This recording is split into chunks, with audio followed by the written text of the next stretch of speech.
2 etappi, ütleme nii, et põnev on olnud, see kaua aeg on käes, aga samas nagu väga palju targemaks pole saanud.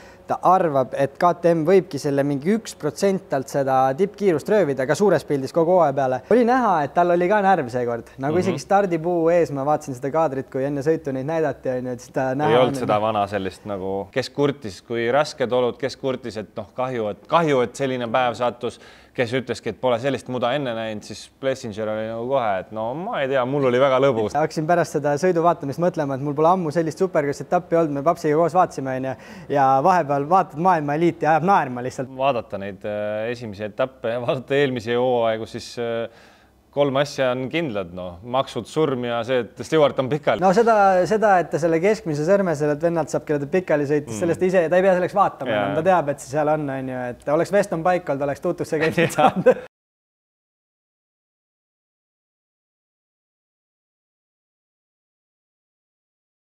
Tere, head lenksud kokku podcasti kuulajad ja vaatajad. Meil on hea meel teie ees tagasi olla, et alanud on siis AMA superkrossi hooaeg, et ma arvan, et see on üks põnevamaid ja kogu maailma motokogukonnale kõige rohkem elevust tekitav sari, et hooaja alguseks on nüüd 2 etappi olnud ja täna siis võtame eesti keeles selle Martti Lepikuga pulkadeks. Tere, Martti! Tere kõigile!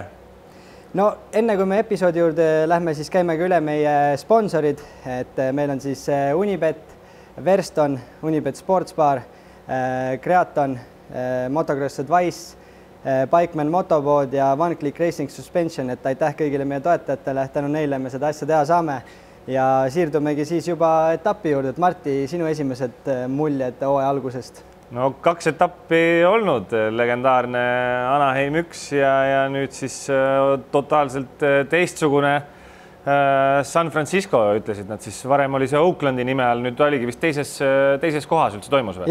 Teine venue oli. Täitsa uus lokatsioon ja päris selline, nagu ütleme, grand või selline suur. Ma mäletan, kuulsin, Cinciarulo ütles ühes intekas, et ta umbes 20 aastat tagasi mäletab, käis vaatamas seal krossi, aga sõita oli seal esimest korda, aga 2 etappi, ütleme nii, et põnev on olnud, see kaua aeg on käes, aga samas nagu väga palju targemaks pole saanud. Infot sõitjate kiiruse ja päris vormi kohta, et meil ongi 2 etappi, et Anaheim 1 on, kõik on pinges, kõik võtavad natuke tiimimänedžeride sõnad peale lugenda, ja samas mudakas on alati selline, et kuidas start õnnestub, eks mudamehed ikka nagu, võib-olla Sexton oli ainuke, kes üllatas mudaga, aga ikkagi ülejäänud nagu mudamehed tegid oma ära ja eks seal palju on ka nagu õnnest kinni. Mingil määral ikka jah, hoida tsiklit ja selles mõttes ikkagi loterii natukene. Ja muda oli iseenesest nagu huvitav selles suhtes, et seal kallas ju kogu päeva, et kuigi enne etappi seal juba nädalas ka sadas, neil oli kate peal seal on ja, aga kui sul võistluste päeval sajab, siis ei ole mitte midagi nagu teha. Sisuliselt kuivades oludes mehi seal ei näinudki, et võib-olla esimesed trennid olid natuke kiirem hooga ja saadi rohkem hüpata, aga ikkagi hiidid juba ja finaalidest rääkimata oli ikkagi täis muda ja mida mehed ise ütlesid, see oligi nii, et kui sul vihma ikkagi kallab ja kallab, siis üks hetk tavaliselt läheb see vedelaks plögaks, aga seal need sooned ja selline stiki muda püsis terve õhtu jooksul. Ja ma ise vaatasin ka, et ma nagu jälgisin seda kaamerast kogu aeg, et vihma kallab täiega, ma ootasin, et millal see nagu uuesti nagu selliseks pehmeks lõgaks läheb või vesiseks on ju, et siis saab uuesti ülesse.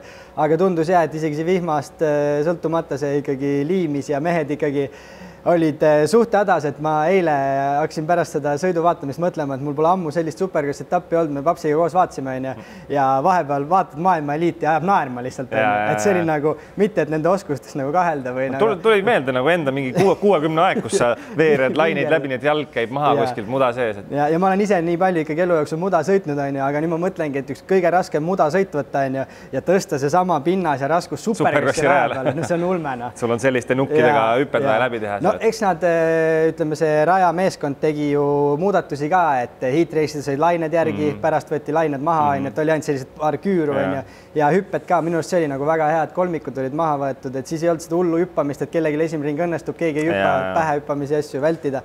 Ja need kaksikud hoidsid nagu võidusõitu ka elus, et selles suhtes ikkagi mingid hüpped tehti. No finaal muidugi oli teine. Ja see oli jah karm ikkagi. Et mida rohkem rajast läbi sõidetakse, mida rohkem rahvast peal käib, seda hullemaks see ju läheb. See on need sooned, just see oligi, mis tegi ta eriti nagu raskeks ja hulluks ka, et oleks siis nagu see paks lihtsalt muda või plöga, aga see rada oli lihtsalt täis sooni ja nendes soontes püsimine, see tasakaal ja noh, näha oli neid enamik kukkumisi, mis ette tulid, need olidki umbes sellised olukorrad, kus lihtsalt rattad sattusid erinevatesse soontesse või midagi, et sul tasakaal kaob ära. Et see hästi raske on sooni nagu täpselt soonde sattuda ka, kui sul on osaliselt on ujuv muda, ehk siis kogu aeg käivad rattad nagu otsib ja siis samas järsku tekib üks soon, mis sa satudki tihti peale. Ja mis veel võib-olla selle muda etapis välja tuua, et hästi palju ju sõltub seal ka sellest, et kes sul ees kukub või mis su ees toimub, et me nägime Hampshire'it eelsõidus on ju kukuti ette, Vince Friis kukkus Bubba Paulile, see oli nagu hea huumor, Vince Friis kukkus niimoodi Bubba Paulile ette, et see oli siukse nipli jälle, et kui keegi teeb, siis ikka Vince on ju, et kuigi see ei ole kontrollitav, aga ikkagi ma naersin seda, et hull värk. Aga mida võib veel mudaks see tsikli säästmine, ma tahtsin öelda, et sidur, et hästi palju me terve aeg kuulsime, et see Jason Thomas sealt alt raja äärest ja Will Christian ütlesid, et õhus oli ainult siduri kärsahais, et see on ülioluline sealt tsiklit säästa ja mis võib-olla, kui muidu täna on nagu ülipopp, et kõikidel tsiklitootjatel ja profidel eriti pannakse isegi tsiklitele külge hüdraulilised sidurid, on ju, mis siis ise regullivad, et kui sul siduripakk kulub ja läheb kuumaks, on ju, et siis ta ise seda heebli, seda pingsust nagu tunnetus oleks kogu aeg see. Aga mis siis võib-olla sellises ekstreemolukorras on kasulik, Tomakist räägiti palju, et tema nagu esiteks jammul on ja tema armastab siis trossiga sidurit ja trossiga siduril on see, et see tuleb sulle kas näppu või läheb ette kangeks, on ju, see tuletab sulle meelde, et hei, sa kasutad sidurit liiga palju, tõmba tagasi, on ju, et siis võtadki nagu rahulikumalt, et kui sul see heebli tunnetus kogu aeg üks ja sama on, siis sa unustadki ennast ära ja lähed nagu seal panema. No, Tomak oli mudas nagu kalavees seal, et absoluutselt ja, et ma ise arvan Tomakist kiirelt rääkides, et esimene etapp, noh, esiteks tal A1 pole kunagi mingi suurepärane etteast olnud välja arvatud eelmine aasta ja peale sellist pikka vigastust, noh, ma arvan, et muretsemiseks veel põhjust ei ole, et nagu me rääkisime, ega meil veel full infot ei ole nagu, et aga no ma arvan, et võibki veel rääkida Anaheim 1 rajast ka, et noh, Anaheim 1 on alati siuke basic, et seal on midagi liiga ohtlikku erilist ei tehta, et ainuke, mis võib-olla jäi silma, oli seal eelpäeval see jet hüppas viite, keegi vist proovis veel, aga ma ei mäleta, kes see oli. Aga see vist nagu ma sain aru, et Raja meeskond tegi sellele ka muudatused, seda polnudki võimalik pärast proovida ja ma arvan, et Honda meeskond ei oleks ka lubanud jetil seda. Ma olengi seda ühte videot olen näinud, ma ei tea, kas seda rohkem proovis, aga seal ta ka nagu noh, nipa-napa ikkagi jäi lühikeseks. Aga mis ta, ütleme, terveks ta jäi ja mis ta sellega teenis, oli see, et vähemalt James Stewart kirjutas talle sõnumi ja ütles, et my boy, et keegi on James Stewarti kingadesse astumas, et selles mõttes äge ja noh, ma arvan, et jetil ongi see tsikli peal olek tundub talle nii mugav, et siis see tundubki vaevalt, okei, ma suudan nagu teha tema jaoks ei tundu selline risk, vaid ta nagu lihtsalt katsetab, et see võib ka ära karistada, aga tema seda ise ei taju, et tihti peale kõrvalt vaadates tundubki asi ohtlikum, kui nagu ise tsikli selles olles on ju, et ja noh, siis üks selline pealtnäha süütu, aga tegelikkuses palju pahandust põhjustanud element veel oli seal Anaheim ühes üks väike põnks, noh, ei oskagi muuta kohta öelda, et kes ikkagi gramm lohakalt või suure hooga sinna peale läks, siis tahtis kohe ära karistada, nagu me nägime. Mida ma mõtlesin peale seda ka, et mis seal nagu täpselt oli, eriti kui veeb seal nagu ära pani, on ju, et siis seal oligi mitu asja, esiteks see vise oli nii lühike, et sul tsikkel ei jõua nagu terve nisti kompresseerida sinna, on ju. Ja teine asi on see, et ta oli pooleldi kurvi peal, ehk siis tekivad nagu nurgad ja sooned, on ju. Sisemine äär oli siledam, aga väljas oli niisugune poolkeerav soon ja oligi, et kui sa natukene nagu kas liiga pushisid või siis lohakalt läksid, siis oli karistas kohe ära. Seal oli ju heat race siis 2,5 näha, et pandi üle nipli ja samamoodi ikkagi eliitsõit ja veeb pandi. See oligi jah, siuke ei ole väga kõrgele viskav ja väga suure hooga põnks, aga korralikult faceplandid pandi seal maha ikka. Õnneks vist enamasti jäädi terveks, et ma ei tea, et selles põnksus keegi oleks päris ära vigastanud ennast. Keegi vist äkki kukkus selle õla peale, aga võib-olla ei olnud midagi hullu ka. Ma tean, et Thrasher kukkus õla peale, aga ma ei tea, kas ta kukkus seal, ma ei mäleta. Aga Thrasher vist on ka terve, et ta oli ju jälle sõitmas. Algul oli suht dramaatiline see vaatepilt, et aga plaan tänaseks podcastiks, et alustame 4,5 ja lähme praeguse hetke punkti top 10. Ja käime need sõitjad läbi, vaatame, kelle juurde, mis märksõnad meelde on jäänud. Ja, täpselt, et alustamegi Chase Sexton, et tiitlikaitsja. Jah, 45 punkti on koos, 3-1 tulemused, et kui vaadata seda rasket hooajaeelset aega, mis ütleme testivideotest ja motokrossi sellistes kulaarides liikus, et olid KTM-iga natuke raskustes, et Sexton eluaegne Honda mees ja alguse testimine läks päris raskelt, et seal on ju suur samm, et alumiiniumraamilt raudraamil üleminek. Et mis sa enne hooaega märkasid ja mis sa esimest etappidel Sextoni kaubalt näinud oled? No mind on ikkagi üllatanud mõnes mõttes see, kui enesekindel ta rajal paistab, et tundub, et tal on päriselt mugav võrreldes sellega, kuidas ta eelmine aasta Hondaga ikkagi neid lihtsaid vigu kippus tegema väga headest seisudest nii-öelda, teinekord juhtis ju pealtnäha päris kindlalt sõitu ja tulid sellised täitsa nagu lapsikud vead sisse, siis praegu veel enam seal mudas vaadates, ta nagu tõesti seal tsikli peal tunneb ennast väga mugavalt ja kindlalt ja näha on, et ta päris nagu 100% pole veel mängu pidanud panema, selliseks võidusõiduks pole nagu läinud, et eks seda viimast 10% me pole veel temast näinud ilmselt. Aga... Mulle endale tundus eriti nagu eilne Sextoni koha pealt on see, et iga kord, kui ta suudab nagu sõitu juhtida ja selle nagu diili lukku lüüa, ehk siis ära võita, ta paneb enda enesekindluse laekasse väikse klotsi jälle juurde, et ma suudan, sest tal on ju kõige suurem asi see, et ta ei suuda neid ära lõpetada, neid sõite, kus ta juhib, aga kui Anaheim ühte rääkides hooajalist aega, mida ma märkasin, siis alguses tunduski, et kas mulle nagu tundus kõik testivideod ja ma nägin Anaheim ühes sama asja, et esimene, kui jagada nagu vallikurv 3-ks, siis esimene osa vallikurvist oli kas esiots, tundus liiga jäik või midagi ja see lükkas teda nagu ta ei suutnud neid superkrossi välja nagu ühe siukse slingshotiga või nagu sellise Rakulka efektiga läbi sõita, vaid ta lükkas nagu sikkel lükkas teda püsti ja siis ta keeras nagu 2 korda keeras, ja sellist kangust oli näha seal Anaheim ühe etapil ka, et just see kurvi sisenemine. Ja, just. Ja nüüd eilsel etapil peale muda ta ütles ka, et nad kõigepealt tegelesid tagamordiga, aga siis lõpuks jäigi see, et esiamort oli vist liiga jäik, et see lükkab, kui sa lähed kurvi sisse liiga jäiga esiotsad ja lase sul ära keerata, et ta lükkab sind püsti, et seda oli näha ja ütleme nii, et kui algul tundus, et KTM on natukene röövinud tal sellist tippkiirust, me pole seda veel piisavalt näha saanud, aga vähemalt Anaheim ühes ikkagi Chase ei läinud nagu selle pundiga kaasa, et Webb ja siis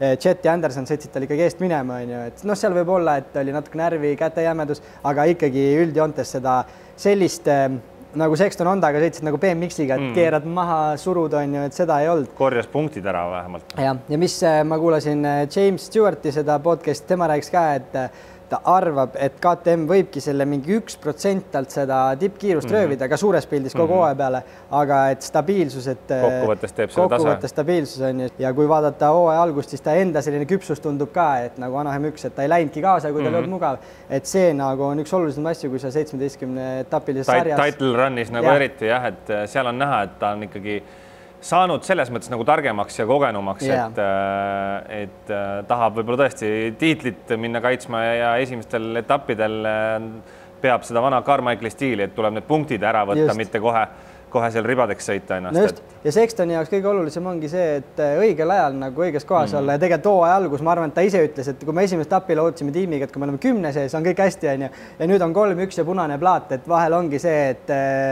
tasa sõuad, kaugele jõuad. Ja see nüüd annab ju mingit ekstra enesekindlust, et me liigume nagu väga õiges suunas. Ja ta eilsel pressikonverentsi ütles ka, et nad nüüd viimane nädal enne siis San Franciscot testisid esiamorti ja ta tegelikult ise südames lootis, et tuleb kuiv etapp, et saab siis näidata, et tal on see kiirus uuesti olemas, et loodame, et ta leiab selle ja ma usun, et see tiim, kes tal selja taga on, teeb kõik selleks.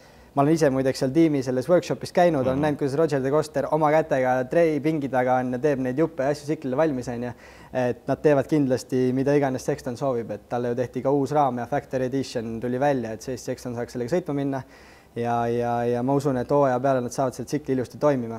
Saab igatahes väga põnev olema jälgida, kuidas Sexton KTM-is edasi liigub. Ja, korra võib-olla käiks ta selle tiimi vahetuse ka veel üle, et hästi palju on sellest räägitud, et miks ta Hondast ära läks kõik ju sujus ja üliharva juhtub seda, et superkrossi meister vahetab tiimi, sest et see on ju kõige suurem eesmärk igale tiimile sõitjale koos, et superkrossi. Ja, aga natukene võib-olla ma olen selles mõttes selline draamaotsija, aga mina ikkagi näen seda, et Jeti tulek. Jet ja üldse Lorenzite tulek, et kui Sexton viskas peale sõitu kiivri peast ära, siis vaatas ühele poole oli Lorenzi tüdruksõber, teisel pool Lorenzi manager, kolmandas Lorenzi isa, et lihtsalt ja tema on ju siuke oma väikse tiimiga isa ja oma mingisugused paar inimest on ju treeneri asjad, et see telgialune läks lihtsalt Lorenzite peoks, vaata, ja ta tundiski, et ta tahab kuskil number 1 olla ja et kõik tehakse tema järgi, et selles mõttes nagu ma arvan, et õige valik ja sellise kaliibriga mehel nagu ma arvan, täna on kõik tsiklid nii head ja kui need suudetakse ju mehe järgi ära personaliseerida, siis see küll takistuseks ei saa. Sellega sa ei kaota jah, et seda on ikkagi näha, et KTM-is ta nagu noh, selles mõttes tunneb ennast päriselt mugavalt sellesama staarina kõikidest tema intervjuudest, pressikatest, igalt poolt õhkab päriselt sellist nagu rahulolu. Et noh, eks see hooaja algus on petlik, ükskõik kui siin miski detail ka häirib, ilmselt seda välja ei ütle, aga Sexton see on nagu uus suhe. Jah, et selles mõttes ikkagi Sexton nagu praegult nii näo järgi kui ka rajal vaadates on nagu väga rahul ja ilmselt teinud õige valiku. Ja, ma loodan ka, et selline võib-olla varasemate looaegadel on ka hästi selline enesepitsuta ei olnud intervjuus igal pool, et seda natukene nagu leebub ja ta saabki niisuguse hea run'i peale, et selles mõttes nagu hea näha, et töö kannab praegu vilja ja kindlasti hooaja vältel nad lähevad nagu aina mugavamaks selle tsikliga, et tööd ju tehakse.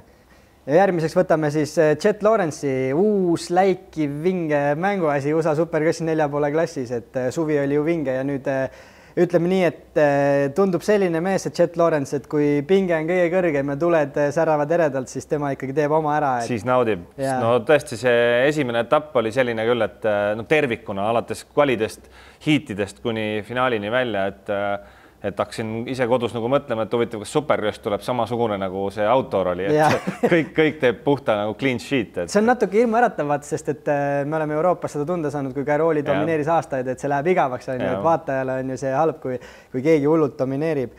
Aga Jeti puhul jah, kogu nädalavahetus oli näha, et tal oli ka närv seekord. Nagu isegi stardipuu ees, ma vaatasin seda kaadrit, kui enne sõitu neid näidati, on ju, et siis ta näha. Ei olnud seda vana sellist nagu... Ja, et noh, ta tunnistas ise ka, et ta oligi, et aga kui sa mõtled nagu hetkeks selle noore tüübi peale, sa oled nagu ilmselt nagu sellist pinget, noh, me ükski inimene ei suuda ette kujutada, mis tema sees nagu on. Kogu maailm ootab, su tiim ootab, su lähedased ootavad, ükskõik kuhu ta ei vaata, kõigilt on nagu pinge tema suunas, on ju, et kuigi seda üritatakse kunstlikult maha võtta. Ja, aga ta ise oma sõiduga tekitab neid ootusi. Nagu. Täpselt, et see ongi vahel nagu, ma olen ise ka mõelnud, et head sõitjad tekitavad endale nagu karistust, et kui sa siis ei õnnestu, on ju, kogu aeg võidad ja siis järsku teine, kõik küsivad, mis viga oli. Kui sa kogu aeg kolmas ja tuled teiseks, siis kõik õnnitlevad. Jah, täpselt, et aga jaa, Jeti sõidust, et noh, mulle isiklikult tundus ja mida ma arvasin ka hooaja eel, et Supercrossi kogemus on tal nii palju väiksem. Me vaatasime seda 2,5 karjääri Supercrossis, et ta on natukene veel selline poleerimata produkt seal Supercrossis, et loomulikult sõitu ja kiirus ei ole, noh, selles pole mingit kahtlust, aga lihtsalt neid olukordi nagu on, et kus sa näed eelsõidust, kui tegi vea, kui oli vaja natukene ekstra pushida veebiga ja lainetes ka ikkagi paar korda nagu päris korralikult viskas nagu külgede peale seda pilli, et siuksed hetked võivad nagu neid uustulnukaid vahel ära karistada. Kiirus on ja ta on nii andekas, et ta nagu justkui tuleb nende olukordadega toime, aga samas seda nagu näha jah, et ta seal 100% veel kõik paigas ei ole, et eks no see hooaja algus on kõigile natukene selline, et no ükskõik, kus sa nagu millistel testiradadel sa sõidad, siis see lõpuks millised layoutid ja rajad tekivad päriselt, et noh, see on, tuleb seda seadistust kogu aeg terve selle talve seal Supercrossi jooksul nagu sättida, kogu aeg otsida uut mingit head parlanksi selles mõttes. No just, no ja testiradadel on see ka, et sul ei ole mitte kunagi päeva jooksul ei käi mingi 100 meest rajast üle, et esiteks need on palju kõvema pinnasega, et neid oleks lihtsam hooldada ja sul on mingi paar meest peale sinu veel rajal, et selliseid olusid mitte kunagi ei teki, need pole värskelt ehitatud rajad. Värskelt ehitatud rodu muutub hoopis teistmoodi, lainetes tekivad need ääred ja sooned ja asjad, mis kõik viskavad, on ju. Siis no tsikliseadistus Jetil mulle tundus ka, et noh, ta ongi selline mängleva kergusega sõitja, et ta teeb selle ära, isegi kui tal võib-olla kõige mugavam ei ole ja see näitabki suuri tšempioni ja suurt talenti, kui sa suudad aga natukene tundus jäik ja Jeti isa ütles ka, et peale etapi intervjuus, et tegelikult on veel kohti, kus seda tsiklit saab nagu amordi poolest just paremaks, et mulle tundus ka võib-olla natukene liiga jäik, et vahepeal viskaski nagu risti-rästi ka. Aga üldjoontes, no see kiirus ja mis võib-olla Supercrossis veel Jetil on, see stardioskus on ju. Ta on nagu, ütleme, USA Prado praegu. No ta on tark ka nagu näha. Eilne see San Francisco muidugi, noh, see oli täiesti teistsugused olud ja see seal nagu seda Jeti me selles mõttes ei saanudki näha, et nendes oludes pandi tema ka nagu proovile. Aga mudaetapil, mis mina nagu alati mõtlen on, et seal on esiteks ülipalju kinni su mõtteviisist. Kas sa võtad selle mudapäeva nii, et äge, ma panen nii, et muda lendab on ju, või saad hommikust saad, et ma ei taha, külm, vastik, märg on ju. Et seda ma ei tea, kas tal oli nagu halb mindset, ma ei usu pigem, aga lihtsalt vaata start ei tule on ju. Siis sa esimeses kurvis saad juba üleni mudaseks, teed ühe väikse vea ja tegelikult vaata siis hakkab selline nagu allakäigu spiraal pihta. Ja, täpselt, et tal tunduski täpselt, et tegelikult ju need kukkumised, mis ta lõpuks kõik tegi, et siis noh, natukene nagu selline laiali lagunemine seal oli, on ju, et ja noh, 1-9, et tegelikult praegu juba Sextoniga nagu 7 punkti vahet, et Sexton ongi põhimõtteliselt ainuke mees, kellel on 2 praegu nagu top 3 tulemust, on ju, et ülejäänutel on juba 1-9, 2-9. Üks õnnestumine, teine mitte või siis on juba need, kes on natukene sellest esikolmiku mängust väljas olnud. Ja, et Jeti päeva kokkuvõte oli hea kaader sealt üle finišijoone sõit, ma ei tea, kas sa märkasid, Tomak äkki tegi talle ringiga või keegi ja siis Jet ei saanud peaaegu, et viimasest sellest finiši hüppe ja siis Tomak ei saanud ka peaaegu sealt üles, et see võttis ta päeva kokku, et eile oli ikkagi raske, et sul ju kindad on mudased, kui sa käed maha ära paned, on ju, et ta oli ikkagi nagu raskustes ja eks tal on mingisugune väike selline tunne ka, et ta peab ju kogu aeg hea olema, on ju, et see vahel lisab nagu lisavigu, et mis veel Jetist, no ütleme nii, et eks Jeti hooaja vältel me näeme kindlasti veel palju võite. Võib ka tulla suuri vigu, on ju, me ei tea seda, aga mida veel võib-olla välja tuua on see, et hull, ütleme, ta on nagu märklaud kõikidele teistele sõitjatele, vaat kui keegi on nagu kiiruse poolest nagu võib-olla suts nagu andekem ja kiirem, on ju, siis kõik sihivad teda ja kui kõige kavalam vana rebane veeb, on ju, kui esimene võimalus tuli, et Jeti natuke müksata, on ju, et siis ta tegi selle kohe ära. Aga mis võib-olla Jeti koha pealt välja tuua, siis Jet on, mida kogu aeg Jeti puhul räägid, see on hästi kiire õppija, on ju, mida me näiteks Harri Kullasega podcasti rääksime, et hästi tähtis on õppida ja õppida oma nendest asjadest, siis Jet tegi seda, et talle tegi veeb ära, on ju, ja finaalis ta tegi täpselt sama lükke samas kohas Andersonile ja läks sõitu juhtima ja tänu sellega sõidu võitis. Ja jätad kõik meelde, mis sa rajal näed ja läbi koged. Et üli nagu hea on näha seda, et ta on nii kiire õppija, ta võtab kõik külge, on ju, et see on nagu talle nii suur edu. No järgmiseks.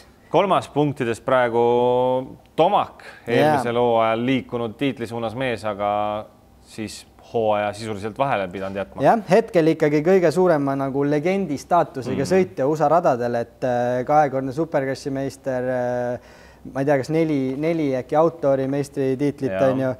Ja ütleme ka nii, et kui esimene etapp oli natukene selline katastroofi hõnguline, siis praegu ta on punktidega 3. ja tegelikult ju ideaalne hooaja algus, et Jetiga sama palju liigis isegi Jetiga. Ja Sextonile 7 on ju, et ütleme nii, et natukene see muda etapp praegu lõi nagu laua nagu uuesti nulli. Et kui algul tekkis neid punkti vahel. Need, kes esimese etapiga nagu ebaõnnestusid, noh näiteks nagu Tomak, nendele andis see nüüd jälle sellise... Head punti tagasi. Tagasi, et noh, ütleme hästi palju nagu leerati peale esimest etappi, et kas me peaksime mures olema, kas me peame narveerima, kuidas Tomakil see tagasi tuleb, kas vigastus segab.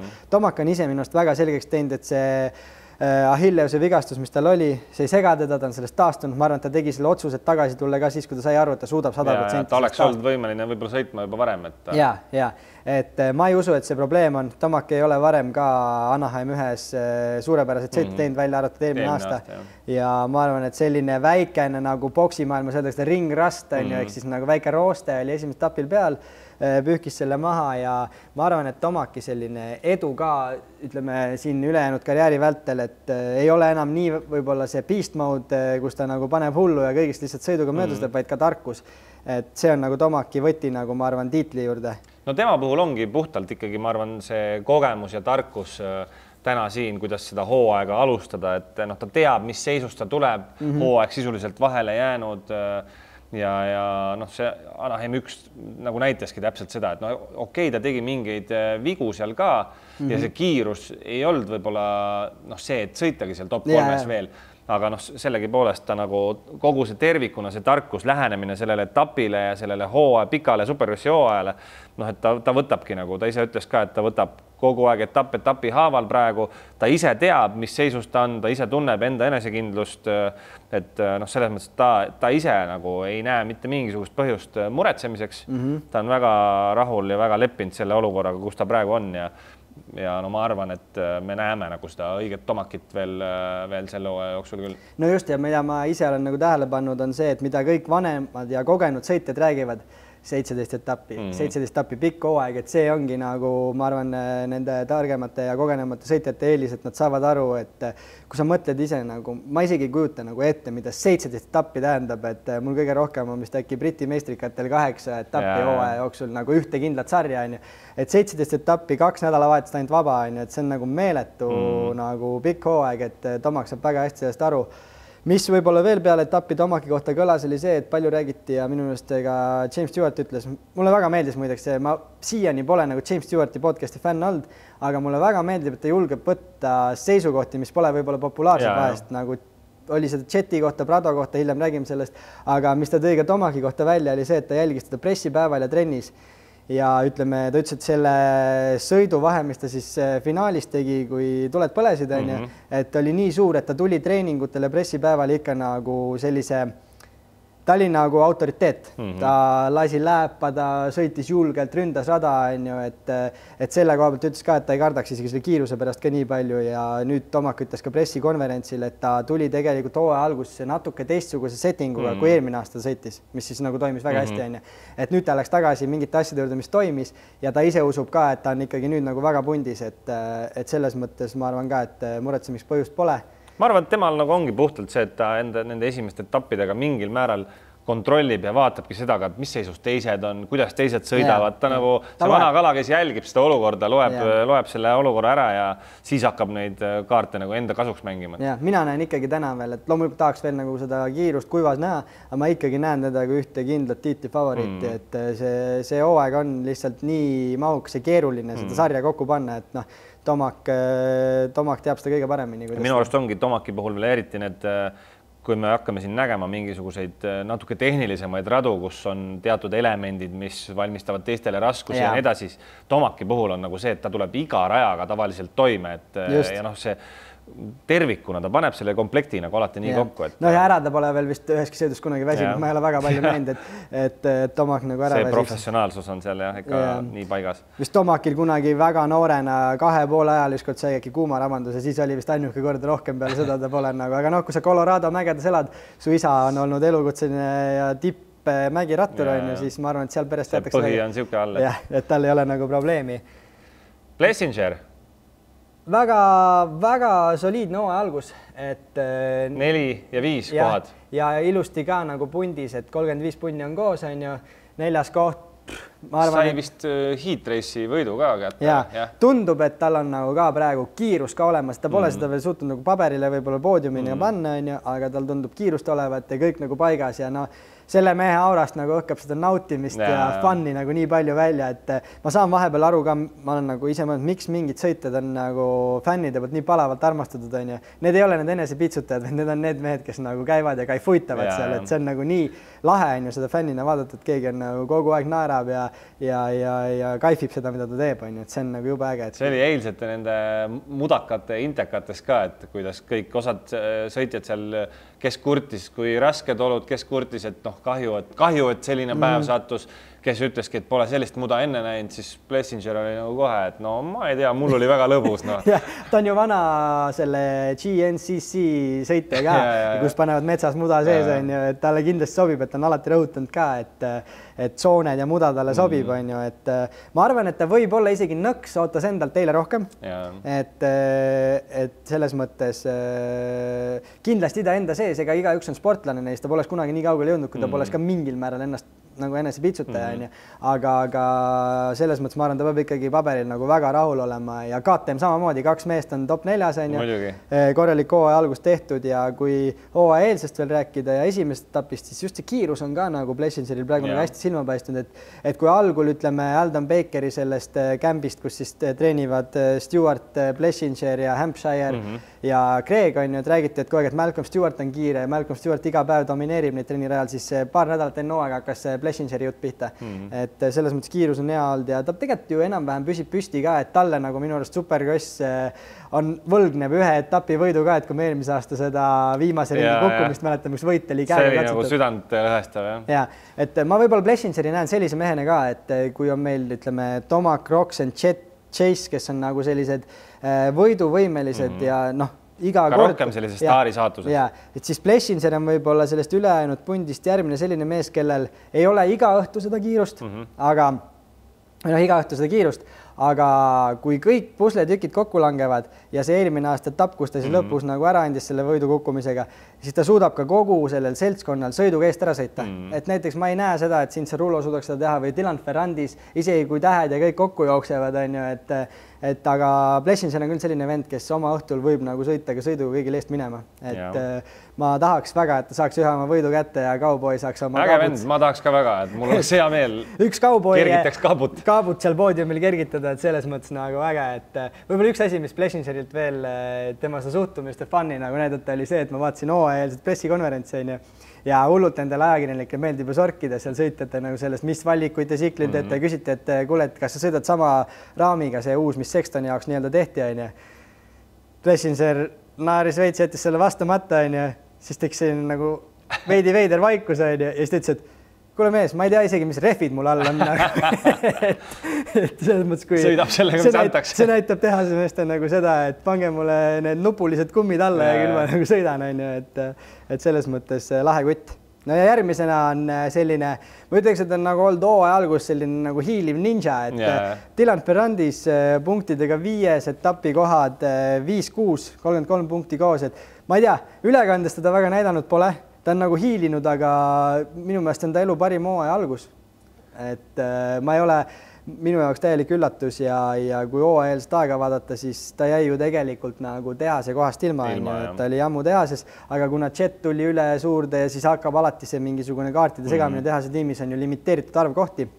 Aga praegu tundub, et ja enne hooaega intervjuudes Dylan Ferrandis pole kunagi nii õnnelik olnud. Ta on ju aastaid väga tugevalt väljendanud, et teda huvitaks Hondaga sõitmine. Ta on väga palju tehase Hondaga rääkinud läbi, et kas saaks sinna koha, on ju, pole nagu ütleme kõik õnnestunud ja saanud seda kohta.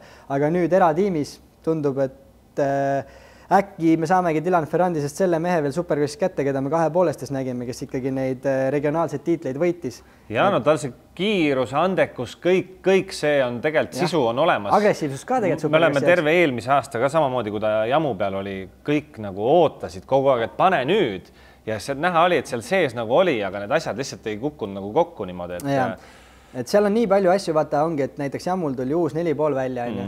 Tomakile sobis see kohe, aga Ferrandis tegelikult ütles, et okei, superkrossi jaoks oli natukene parem, aga kui teha see mees ei suuda kogu hooaja jooksul nagu seda paika saada, mõtle palju neil on ressurssi ja erinevaid asju proovida, et mõnikord lihtsalt sa nagu uue sikliga võidki minna vales suunas liikuma. Ja sulle see ei sobigi. Ja sulle see ei sobi, et tegelikult oligi see hooaeg oli selline seis, kus Ferrandis, Veeb ja Sexton vahetasid nagu nii-öelda tsiklimarke kõik on ju. Ja siis mõtled, et üks oli õnnetu Jamus, üks oli õnnetu Hondas ja üks tahtis KTM-i peale minna, Veeb oli jälle õnnetu KTM-is on ju. Et tihtipeale need inimsuhted tiimis ja kogu see aura, mis seal nagu see seis on, see on palju olulisem kui see, mis sikli värvi on. Et tegelikult igal pool on võimalik sikkel toimima panna, aga just see inimeste koostöö ja kommunikatsioon on tihti olulisem sikli paika saamisel, et kui see juba hakkab nagu vales suunas liikuma, siis on see palju raskem, et siklit paika saad, räägitakse üksteist mööda, on ju. Et Veeb ei suutnud KTM-i peal ennast nagu mugavalt tunda, et selle uue peal on ju, ja ta ei saanudki, sest ta juba, ma olen kuulnud, et ta tuli kuskil etapil oma mordikohvriga ise mingid mordid kaasa võtnud teha. Kogu aeg mingi jama otsib. Et nad ei liikunud nagu õiges suunas ja, aga Ferrandis jäänud, mis no seda on näha, kuidas mees on õnnelik ja rahul ja ta kiidab kogu aeg seda tsiklit, et päriselt nagu kõik toimib ja talle sobib ja mugav on ja kõik on hästi pärast eilset seda mudakat samamoodi, noh, tsiklit kiitis taevani, ütles nagu, et kõik pidas ja töötas nii hästi. Mina olen enda naha peal seda tundnud ja näinud ka terve oma elu jooksul, et õnnelik sõitja võrdub kiire sõitja, et see on nagu nii oluline ja Ferrandist on hea näha nagu, et tal on ka ju need 4,5 aastat superkrossis ikka. No selline ikka väga raske minek. Seda, mis 2 poole peal oli, pole näinud. Ja noh, tegelikult järgmisena me võime võtta Jason Andersoni, et tema märksõna, noh, ütleme kõigepealt siis 2 ja 12 on tulemused San Franciscos mudaga stardi. Me teame, miks 12 tuli seal. See oli korralik nippel stardi sirge peale. Kes veel näinud ei ole, siis jah, vaadake kindlasti San Francisco 4,5 finaali starti, et noh, see milline kukkumine seal stardis oli, et see kõik toimus nagu millisekundi jooksul ja korralik nippel tuli sealt ikka. Et seal see stardikur tunduski nii, et kui sa gaasi maha viskasid, siis liimi muda takistus oli nii suur ja vee takistus, et lihtsalt mehed panid üle niplit, ega Sextonil ka palju puudu jäänud stardivõitjal, et sealt nagu niplisse panna. Aga Jason Anderson, noh, ütleme märksõna enne hooaega oli sama kogu motokrossi meedial, et hea aasta, halb aasta, eelmine aasta oli hea aasta, see aasta oli siis ta nii-öelda nagu oligi planeeritud see hea aasta ja tegelikult kiirus ja lõtvus ja kõik teravus. Paistab paigas, et ta polnud küll kõige kiirem mees, ütleme Anaheim 1 on ju, et veeb isegi surustada, aga Anderson on selline vend, et kui tema on ka ikkagi tehniliselt ja selline osav ja lõdva sõit, et kui rajad lähevad raskemaks, rütmisektsioonid, et Anaheim 1 on alati see, et seal ei tehta nagu rütmisektsiooni ja laineid ka nii teravaid, et mehed tulevad hooaja algust sinna, kõigil on käed jämedad natuke, on ju, et ei taheta, et mehed ennast ära lõhuks, et nüüd mida hooaeg edasi, seda tehnilisemaks lained ja rütmisektsioonid lähevad. Anaheimis puhtalt tunduski nagu see, et need natuke need nooremad ja uljamad ja lihtsalt puhtalt kiiremad mehed seal olidki tast gramm nagu kiiremad, aga Anderson oma suure kehaga ja üldiselt tehnilise sõitjana, tema jaoks see rada oligi natuke nagu liiga lihtne, et seal kõige kiirem mees olla sel päeval. Et mida võib-olla veel välja tuua, Anderson tegi ka muudatused. Mulle tundubki, et tal on iga kord nii, et kui ta teeb hea hooaja, siis ta laseb natukene seal kuskil California rannas ennast lõdvaks on ju ja siis tuleb halb hooaeg, aga nüüd ta võttis uue treeneri endale, et tegelikult üks endine. Brock Tickell on sõidutreener, aga mida ta vahetas, Brock Tickell on tegelikult ka Kawasaki tehase tiimi testisõitja, Andersoni treener, aga mida ta vahetas veel on see, et Anderson liitus Troll treeninguga.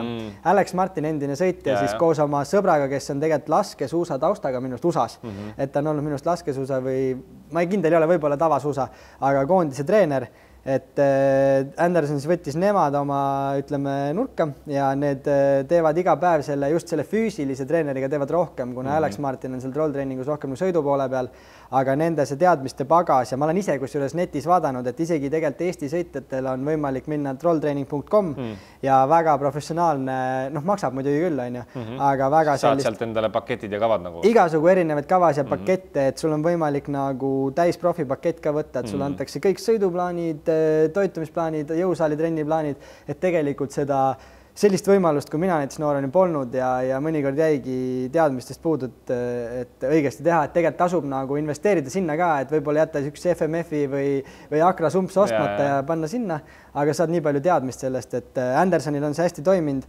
et Anderson ütles ka, et ta on ju aastaid Aldon Bakeri juures treeninud, on ju, ta tegi ise alati selle järgi oma treeningkavas ja tegi seda rütmi, et tal oligi vaja vahetust ja vaheldust, et see uus treeningkava pidi olema teistsugune. Ei tohtinud liiga rutiinseks minna. Mulle tundus, et ta oli võib-olla ka natuke jõulisem nagu siklis, et kui ta muidu on olnud selline jalgratturi moodi rohkem, mis Aldon Baker teeb, et hästi peeniksed ja sellised sihvakad sõitjad, siis nüüd on tundus vähe jõulisem sikli seljas ja ma usun, et temalt see hooaeg tuleb ka mitu võitu ikkagi, et ma näen küll, et ei ole ühtegi põhjust kahelda, et ta võiks hästi sõita terve hooaja vältel. No neid mehi, nagu seda juttu me rääkisime juba eelmise hooaja alguses, aga see hooaeg nagu eriti räägitakse, see on nagu aegade üks kõige kõvema konkurentsiga hooaegu praegu üldse nagu see top 15, et neid mehi, kes nagu tegelikult on võimelised etapi võitma ja kellelt ootakski, et nad vähemalt ühe etapi võidu kätte saavad, et ma väga tahaks näha, et see hooaeg selle 17 etapiga me näeme ikkagi vähemalt 6-7 erinevat etapivõitjat. Jah, see on alati raske tulema, sest mõned mehed saavad selle enesekindluse kokku, hakkavad domineerima. Aga mis Andersoni puhul veel kiirelt välja tuua on see, et ta on ju täiesti uue Kawasaki mootorratta seljas, et 450 Kawasaki on täielik uuenduskuuri läbinud. Temale ja näiteks ka Euroopas Fevreele on see uus tsikkel kohe nagu ikkagi väga suure mugavuse ja enesekindluse toonud, et hea on näha, et kui tehakse suur uuenduskuur tsiklil, et see hästi õnnestub nagu, et selles mõttes ka uut tingamist, et ma olen kuulnud, et võib-olla tiimis ongi nagu vaata Ferrandisest rääkisime, et ühele sobib, siis Cerulo omakorda ei pidanud jälle olema nagu nii heas seisus praegu selle tsikliga veel, et mitte liiga rahul, aga ma arvan, et Andersoni sobis hästi ja hooaja jooksul me näeme väga head, ta lisab alati sellist põnevust.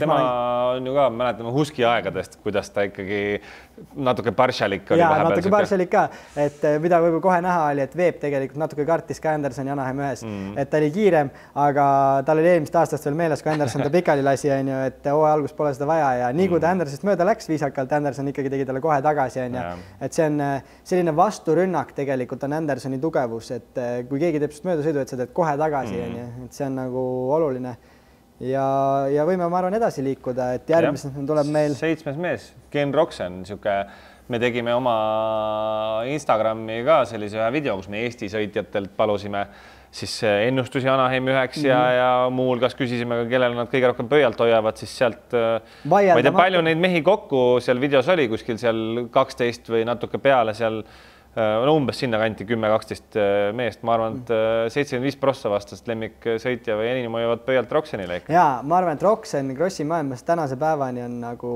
üks rahva lemmikuid ikkagi sellepärast ja võib-olla rohkem ikka Euroopa poole rahva lemmik, sest juured on ju Euroopas on ju, me ikka oleme oma mehele pöialt, aga USA-s on tal ka ikkagi nagu väga-väga arvestatav fännibaas ja see on see, et tema avatus, et ta on alati niisugune nalja ja pullimees olnud, väga vahetult jagab oma fännidega alati oma kogu seda elu ja olu, on ju. Et ja Roxeni koha pealt võib samamoodi öelda, kui sa vaatad intervjuusi, vaatad kommentaare, õnnelik sõitja, et ta on nüüd saanud nagu Suzuki peal selle kodukoha, on ju, ja ta on tsikliga õnnelik ja sealt tulebki see kiirus, et ma arvan, ta on selline mees ka, et ta on punktidega meil siin 7, aga kui natukene mingi milligramm oleks asjad teistmoodi läinud hooaja algust, oleks võinud ka punkti liider olla. Et... No meil siin selles mõttes hea ongi vaadata, et ju teine kuni 7. koht on 6 punkti sees. Jah, väga väiksed vahed. Tegelikult on väga väiksed vahed, et seal Roxen ongi olnud see üks ebaõnne sõdur, eriti just seal Anaheim 1 praegult, et väga kahju oli temast. Ma tahtsin öelda Anaheim 1 kohta just seda, et ma vaatasin, et Roxen on üldiselt natukene oma seda agressiivsust teravust nagu paremaks saanud, on ju, aga siiamaani ma vahepeal näen nagu mingites natukene ohtlikumates olukordades, et ta teeb selle nagu väikse gaasi maha laskmise. Ta tegelikult, kui sa vaatad Anaheim 1 starti uuesti, ta jõudis minu arust päris täpselt kohaga võin eksida, aga ma arvan 4.–5. jõudis kurvi. Täitsa seest oli ta või? Ei, ta oli äkki selle putka kõrvalt kuskilt. Võib-olla ka, jah, aga mida ma nägin oli see, et millisekundis üks gaasi maha.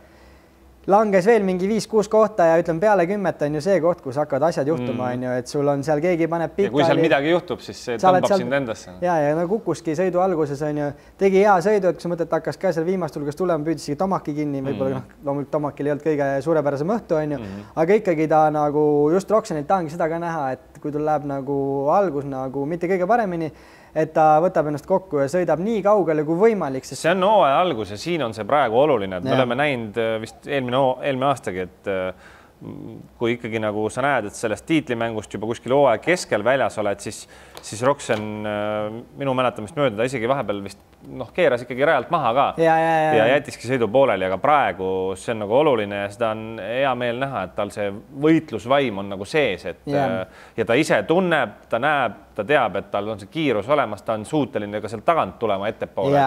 Ja seda ma tahtsin ka kõige rohkem näha, võib-olla eilsest etapist mudakaga tegelikult ju Ken Roxen on suurepärane mudasõitja on ju ja ütleme kaamera pildistada võib-olla kõige rohkem näha polnud, aga mina jälgisin, et tegelikult Ken Roxen tuli viimase koha pealt 3. ja kui ta jõudis 3. kohale, on ju, mida ta tegi väga kiiresti, siis tegelikult ta tuli Tomakile Sextonile jõudsalt lähemale, kuni tal said minu arust prillikile, et kas see rull jäi kinni või ta ei saanud seda kätte kogu aeg nagu tirissit, aga ta ei saanud seda kätte ja siis jäi nagu vahe 1 või langes tagasi, et ma ütlen, et kui Kenil oleks nagu prillid pidanud, siis ei ole üldse mingi võimatu asi, et ta oleks ka võinud see sõidu võita. Ta tuli tõesti sellise hooga viimaselt kohalt lähedale neile, et väga nagu lahe oli seda näha. Mis Roxeni koha pealt veel tundub, et see rahulolu ja selline nagu õnnelik olemine on, ütleme, ta hooaja algus vaata ei ole praegu nagu kõige parem olnud 10-3 on ju, aga see on nagu risti vastupidine sellele, mis muidu on Roxeni hooajad olnud. Algab ülisäraga, võiduga kohe või seal täitsa nagu tipus on ju ja siis hakkab vaikselt nagu langema, et äkki ta suudabki selle kõvera tekitada nagu vastupidi, et hakkab natuke altpoolt pihta ja ehitab, et ma tahaks väga-väga loota, et mis mul on tundunud ka viimasel, et ta on Füska paremaks saanud, et ta suudab sõidu lõppudeni vastu pidada, et äkki ta selle hooaja suudab ka nagu ka 17. etapil heas vormis olla, et ma tahaks väga, et ta oleks tiitlimängus sees. Ja kui me nagu paljud natukene isegi räägiti sellest ja endalegi vahepeal tundus, et kui ta susu peale läks, et kas ta nüüd nagu ongi enda peas natuke alla andnud ja sellisest kõrgest mängust nagu väljas, et nüüd ta sõidabki puhtalt enda lõbuks ja seal kuskil top 3-st väljaspool seal järgmistele kohtadele, siis ikkagi nüüd on nagu näha, et tal on see power on täiega sees ja silmad põlevad, seda nagu nii rajal kui intekates. Jason Weigand ütles selle kohta hästi oma shows, et aasta aega tagasi, enne kui Ken Roxen Suzuki peal läks, me ei olnud enam motopublikuna üldse kindlad, kas talle enam tsiklid meeldivad, nagu ta oli veits õnnetu, selline ei teadnudki, mis karjäär edasi toob, kuhu ta liigub, füss ei olnud korras, tsiklit ei olnud, mis sobiks, on ju, et ta oli natukene nagu selline, ma arvan ise ka natuke seestpoolt lõhki rebitud, on ju, aga tegi julge otsuse, läks tegelikult ikkagi suhteliselt tundmatusse tiimi Suzuki peale, mis on ka, noh, räägiti ju palju sellest, et natuke võib-olla arenduses nagu maas, on ju, aga mida ma ennem rõhustasin ka ja mis ma arvan tulevikus hakkab ülioluline olema kogu motokrossi maailmas, aga tegelikult väiksemates Eestis igal pool USA-s MM-il see inimsuhted, tiimi siseaura, Roxen on leidnud samamoodi endale selle õnneliku kodukoha, et see niisugune rahuküllane kodupaik annab sõitjal nii palju niisugust enesekindlust ja motiveeritust ja kõike seda, et Suzukiga on ju meeletu arendustöö tehtud, et ma loodan, et ma leian mingid klipid, ma panen siia juurde ka, aga kui sa vaatad Roxeni seda selle aasta Anaheim 1 seda heat race'i, kus ta sõitis kõigil pika puuga eest ära, on ju, ja vaatad eelmise aasta esimest etappi, siis see Suzuki oleks nagu -25 kilogrammi dieedi läbi teinud, et suur props nagu tiimile ja see näitab ka seda, et igast tsiklist on võimalik personaliseerida nagu väga hea mootorratast. Ja see paistab kohe välja ka sellest, kuidas see Roxen seal tsikli peal ise nagu liigub. Ja... Ma ütlen jälle, ma toon selle välja, et nagu BMX-iga selleks, ta on nii mugav, ta väänab, keerab seda, on ju, et Roxeni koha pealt hästi palju räägitakse, et see Amort on tal hästi selline, ta on teistsugune kui teised ja ta tahab mingit väga oma asja, et ta vahetaski ju eelmise hooaja alguses vahetas Amordimeest tiimis, on ju. Nüüd neil on nagu igapäevaselt tiimi juures nagu olemas Amordimeest, ütles pressikonverentsil ka, et see on nagu hea, et me saame iga päev testida, kui me tahame. Ja ta sõidab hästi selle pehme esiotsaga ja jäiga tagaotsaga, et ta tundub nagu ülimugav olevat selle tsikli peal ja väga lahe on nagu näha, et sellised karjääri lõpus olevad mehed suudavad leida nagu sellise uue rõõmu ja sära sellest sõitmisest, et alati on kurb minul nagu vaadata, kui sportlased kaotavad selle sära silmist, et sa ju hakkad krossi sõitma ja tegema selle jaoks, et nagu nautida ja kaifida seda, on ju, et vahel see profielu ja pingeid ja kõik võivad kasvada nii, et see ei ole enam nii fun, on ju. Aga noh, mis Roxeni kaabelt ma ütleks veel, et ma ei tea, kellega armavõlg see on, aga see välja suretamine kaamera pildi all, nagu kes on Suzuki. Ja nii nagu olulisel hetkel. Ja see juhtub nagu kogu aeg, et nägime siin ühte videot, kus Jet ka tegi talle nalja, vaata, tõmbas otsis ondal käiku kangi ja tagus seda. Et kuidagi nagu Roxen, ma ei tea, et ta varem oleks mingi suur väljasuretaja olnud, aga nüüd iga kord, kui kaamera on tema peal, siis tal juhtub, et no Mudakal... No need olud jah, olid ilmselt ka, mis natuke põhjustas. Ja ta ütles ise pressikonverentsis seda, et ta läks, tegelikult ta oli esimene sel hetkel, kui ta välja suretas, et ta sai suure lätaka mudaga pihta enne, kui ta hakkas tõmbama prillikilet ja siis vist astus mudase prilliklaasiga piduri peale ja suretas täitsa ise välja. Ja noh, käimalöömiskangiga pead seda tampima hakkama, et hakkas tasa vedas, et seal midagi hullemat selles mõttes ei juhtunud, et sellise koha peal, et keegi tagant selga ei tulnud täiega. Täpselt, et ikkagi õnneks kõigil oli hoog maas, kui see kurv pidurdas mehi, nii et mehed endas selle nipli, on ju.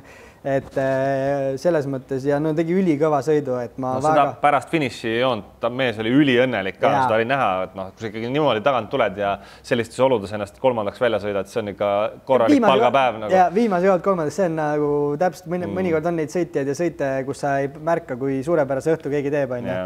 Et no järgmisena Cooper Webb 6-11 tulemused siis 2 etapil ja 27 punkti, et ma ütleks, et tema on siin hooaja alguses kõige suurem nagu punkti kaotaja.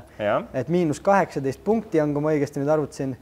Ja tegelikult see on juba selline punkti vahe, et kui sa oled seal 20 piirimail punktidega miinuses, siis no see on ikka töö juba. Sa pead hakkama juba tööd tegema ja peab natuke imet tegema. Ja, et esimene etapp oli 6, no tegelikult see tulemus ka ei näita tema seda selle õhtu kiirust, on ju, et ta ju tegelikult oli kindel poodiumi mees, et pani üle nipli, on ju, see sama põnksu peal, mis sa mainisid, aga heat race'i võit ja mis Webbi puhul kõige rohkem välja tuua oli esimest etappi kiirus. Tal oli seda, mida kõik rääksid, et tal ei ole, et tal on see kõik see võistlusvaim ja kavalus ja kõik olemas. Ja see sügisene Pariisi superjus ja kõik tal arvati, et ei ole seda. Et kõige rohkem kardetigi seda, et kas ta suudab nagu oma nende mõttemängude ja strateegiatega mingit 6-5 meest nagu üle kavaldada, et kui sa teed seda ühe vastu, ta on ju näidanud Ken Roxeni vastu, Tomaki vastu isegi, et ta suudab nagu mõttemängudega neil ära teha ja nad läbi kärsatada. Aga kui sul on Jet ka veel lisaks, Sexton lisaks, et nii paljude vastu sul jääb sellest puudu ja Veeb ütles ise täpselt samamoodi, et ta teadis täpselt peale Pariisi krossi, et tal on vaja teha kiiruse kallal tööd ja tegidki sprinte, tegid konkreetselt keskendusidki kiiruse leidmisele ja väga seda teravust oli väga näha ka nagu, et Anaheim kuivaga oli nagu väga hästi, et selline lihtsam ja kiirem rada ja Veeb oli nagu täiesti pundis ja võistlusvaim on tal endiselt näha, et ma tooks 2 olukorda välja, et see üks oli see Jeti müksamine Anaheim ühes ja teine oli eile Mudakal Plessingeriga võidusõit Heat Race'is, ma ei tea, kas nägid seda? Viimasel ringil Heat Race'is Veeb ja Plessinger siit omavahel võidu vanad tiimikaased, see natukene KTM versus Jammu ka on ja Veeb suudab alati kuidagi nagu võitjana nendest olukorrast välja tulla, et tal õnnestub see ja seal ka Plessingerist sai lõpus mööda, tegid seal kohtade vahetust mõlemad pingestid ja Veeb ikkagi oli nagu finišijoonel eespool, et ta on nagu selles mõttes, tema andekus võib-olla väljendubki ka selles võidusõidu strateegias, et ja mida veel Veebi kohta infot on see, et enne hooaega uus tiim on ju Jammu peal ja tegelikult Vanakodu, kus tal ei olnud nii, ütleme, Jammu tiim on ju vahetanud kogu meeskonna välja, et kui ta esimest korda 2,5 üle läks, ta oli Jammus, ta oli väga õnnetu seal, et ei saanud tsikliga hakkama, läks ju KTM-i, mis päästis ta karjääri nii-öelda, on ju. Aga nüüd uue Jammu peal tundub see mees ikka väga mugavalt ennast tundvat, et ma ei tea, ma panen siia video ka üks vallikurv Anaheim ühes enne liivasektsiooni, kas mäletad seda? Ja, seda kurvi ja pärast seda põnksu oli paremale kurv, on ju. Veeb oli reaalselt kõige kiirem seal, ta pani nagu, seal oli siuke väljas mingi siuke soone ääre, on ju, ta sõitis seest, kui tahtis põhjagaasiga, ta keeras nagu täiesti nagu selline ABC motocrossi raamatust, et enne kurvi ava gaas, on ju, ja ta joonistas selle perfektse rõnga sinna kurvi tagarattaga, et nagu meeletult äge oli näha. Ja Jammuga suutis ka neid teravaid Veebi seda, ütleme, Veebi siukene spetsialiteet on olnud see, et ta keerab hästi teravalt neid kurveid ära, et kui rada läheb väga raskeks, ta hakkab palli kurveid alt sõitma, seda tegi ka Jammuga, kui vaja oli, et oli väga mugavalt ennast tundvas tsikliseljas ja laineid tahan muidugi veel näha, et kiirem ta oli, aga suuri laineid ju Anaheimis ei olnud. No natuke Veeb on nagu see mees ka minu arust, kui ta selle pinge alla satub ja asjad nagu niimoodi ei klapi, nagu see hooaeg praegu on olnud see 6 ja 11 need kohad, et ta, ma ei tea, kas see paistab lihtsalt nii välja tema kehakeelest või ta sisimas ongi, et ta nagu päris kergesti läheb enda peale närvi ja selline nagu pettumus on sees, et ma tahakski näha, kuidas ta nüüd sellest nagu kehvast algusest välja tuleb, et ma loodan, et ta ei hakka kuidagi seda üle kompenseerima ja et see lumepall nagu saadaks ikkagi pidama, et jah, võiduses on oluline, et selline nagu liigne tahtmine ka ei ole või tõestamine, et ja mis Veeb veel on öelnud, et mis ta tegi, et kui me vaatasime Pariisi superkrossi, siis tegelikult atleedi kohta võib ju kommenteerida, et ta ei olnud nagu füüsiliselt ja kehakaalu poolest ka kõige paremas vormis, et nagu korralikult ülekaalus ja siuke väike ümmargune poiss siin tsikli peal on ju. Et ta tegelikult rääkis päris palju tervisest ka, et ta on ju nüüd Star Racing Yamahaga elab seal Floridas väikses Tallahassee linnas, leidis endale spordiarstid, tegid päris palju vereproove ja ta läks sinna sellepärast, et ta hakkas nagu ettevalmistusperioodiga pihta, tegi kõvasti trenni, kaal ei läinud alla, iga päev tundis ennast nagu tühjana või sellisena, et ei jaksanud nagu trenni teha ja tehti palju vereproove, tal avastati siis, kui ma õigesti ära tõlkisin, siis kilpnäärme alatalitlus, mis siis on nagu kehakaaluga ju väga seoses, on ju. Et sellega nad said mingi ravi peale ja lisaks veel kolibakter ja mingid muud erinevad parasiidid, mis ei laski ta kehal nagu täiskäigul toimida, et tervise poole sai ka nagu paremaks ja kui me vaatame praegu, siis näost on päris palju. Mees on vormis ja näeb kohe rajal ka. No nii, aga selline mees nagu Jorge Prado, punktide järgi 9, palju juttu ja pilti ka saanud. Ja seda haipi on olnud kõvasti, et Pradole isegi tavalist nii palju haipi ei kingita, et see USA-sse minek ja julge valik ka muidugi. Ei, muidugi julge käik ja selles mõttes lõpuks nagu igatepidi suur õppetund, hea käik, rahval on põnev olnud vaadata, tal endal kindlasti õppida, et ma lihtsalt väga-väga loodan, et ta jätab kõik meelde nii-öelda, paneb kõik taskusse, mis ta sealt saab ja et ta ikkagi tuleb tagasi seda superkrossi sõitma. Kui igat kommentaari ja värki kuuled, siis ta võib-olla ta ei saa nagu Austria selle korporatsiooni pärast öelda, aga ikka nagu peegeldub seda, et ta tahab ju väga sinna minna. Et kui sa mõtled Prado nende tema parimate relvade peale, mida tema võiduses kasutab Euroopas, see on sprint, algul stardi sees minema ja vahe sisse on ja mis tema kõige suurem miinus on pikk vastupidavus ja intensiivsus, kui on vaja Erlingsi või Fevrega 30+2 võidu kihutada, et supercross on lühem. Start on palju olulisema kaaluga kui 30+2 välisõidus on ju, et kõik ju see nagu viitab, et sobib. no mida me sinuga arutasime ka enne esimest etappi, et trenniradadel oli näha, et ülipuhas, Pradole kõik iseloomulikult poleeritud värk, aga intensiivsus. Jah, kui sul 19 meest kõrval ei ole, siis sa võid vaadata, et mees on ikka väga kiire ja see mees võib sõita ennast top 5 ja aga noh, kui ikkagi puu langeb ja 20 meest on väiksel rajal kokku pandud ja igaüks on valmis igas kurvis sul esiratta alt ära sõitma ja see intensiivsus, noh, lihtsalt, et sul ei ole 1 sekundit ka aega hingata, et mitte sellest pundist maha jääda, siis noh, see on ikkagi hoopis midagi muud. Jah, ja no lisaks veel üks vastane on veel, mis meestele tihti raskusi valmistab, kui võistlushooaeg pihta hakkab, on need heinapakid. Vaata trennirajal, kui sul läheb midagi rütmisektsioonis sassi, sa võid keerata rajalt maha või sõidad otse, aga heinapakid ei andestu tavaliselt. Sul on nagu üllatus, mis ma nüüd teen või kus ma nüüd lähen, kus ma välja sõidan, kus ma tagasi sõidan. Ja siis on see ka veel, et ütleme, kui sa üksinda sõidad, siis superkrossis tihti näeme seda, et tullakse koos kurvist välja ja siis nagu pooleldi hüppe viske peal nähakse, et teine mees kaldub sulle peale, siis hakkad kõrvale hüppama ja tegelikult seal on ju heinapakid, et pannakse tihti niimoodi laksu. Aga Prado, no mina ennustasin Prado kohaks 11 enne seda esimest etappi ja seda puhtalt sellepärast, et ma arvasingi, et see kogemus on nagu liiga väike ja isegi superkross, aga ma kahtlesin ikka selles vastupidavuses, ma ei tea, ma ei ole kordagi peale esimest hooaega, kui ta veel Kairooliga koos KTM-is sõitis ja tal oli siis see COVID-i paus on ju, me oleme mitte kordagi peale seda näinud, et ta suudaks nagu 100%-ga sõita ühtegi sõitu lõpuni, et see on nagu muret tekitav ja tegelikult seal ikkagi ka ta vajus nagu ära.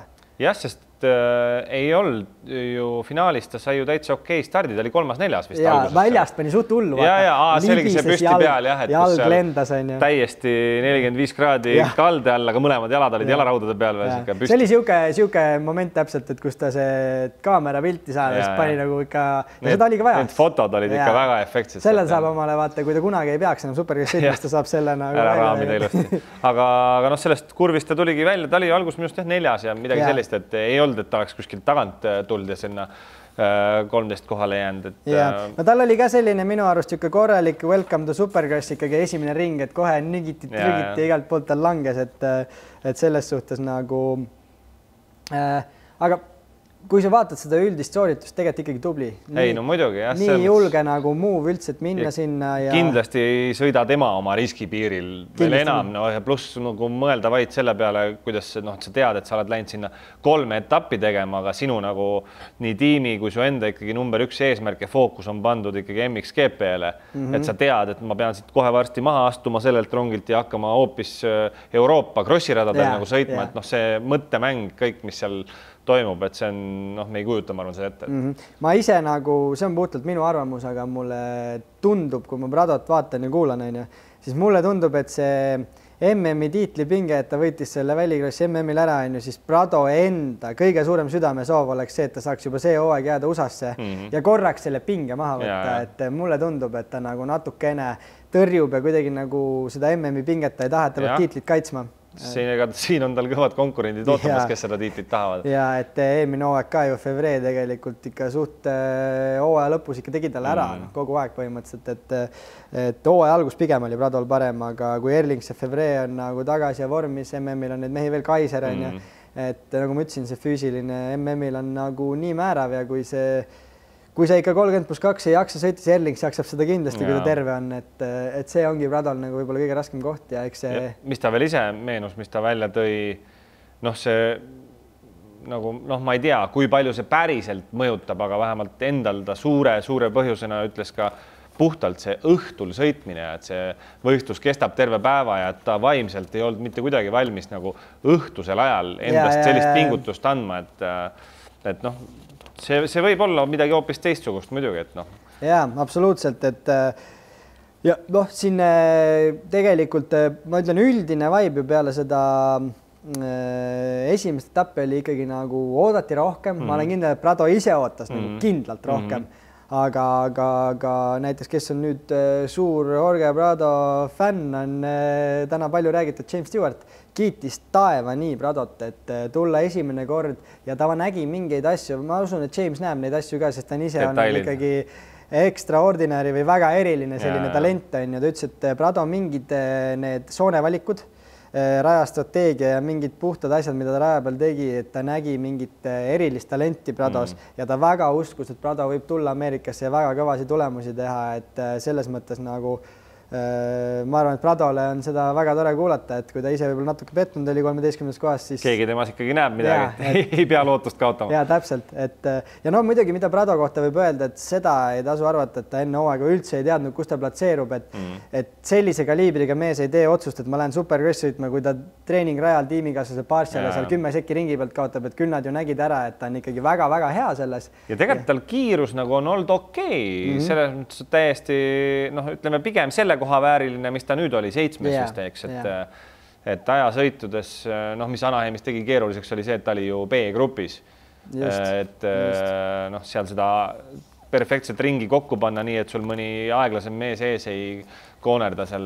See kõik olukord ongi nii uus, vaata, supercross on nii teistmoodi, nii palju kitsam, nii palju intensiivsem, et tal on seda õppimist kõvasti ja kui ta tõesti läheb sinna järgmine aasta, siis ma loodan, et teeb seda võimalikult vara ja saab selle kõik rütmi sisse. Mina näen küll, et kui tal ikkagi südames, karjäär motocrossis on nii lühike. Kui vana ta on täna, tead? Prado on 20 algus, ma täpselt ei... 23 ma pakuks kuskil sinna kanti. Et tegelikult, ma arvaks isegi, et äkki on noorem.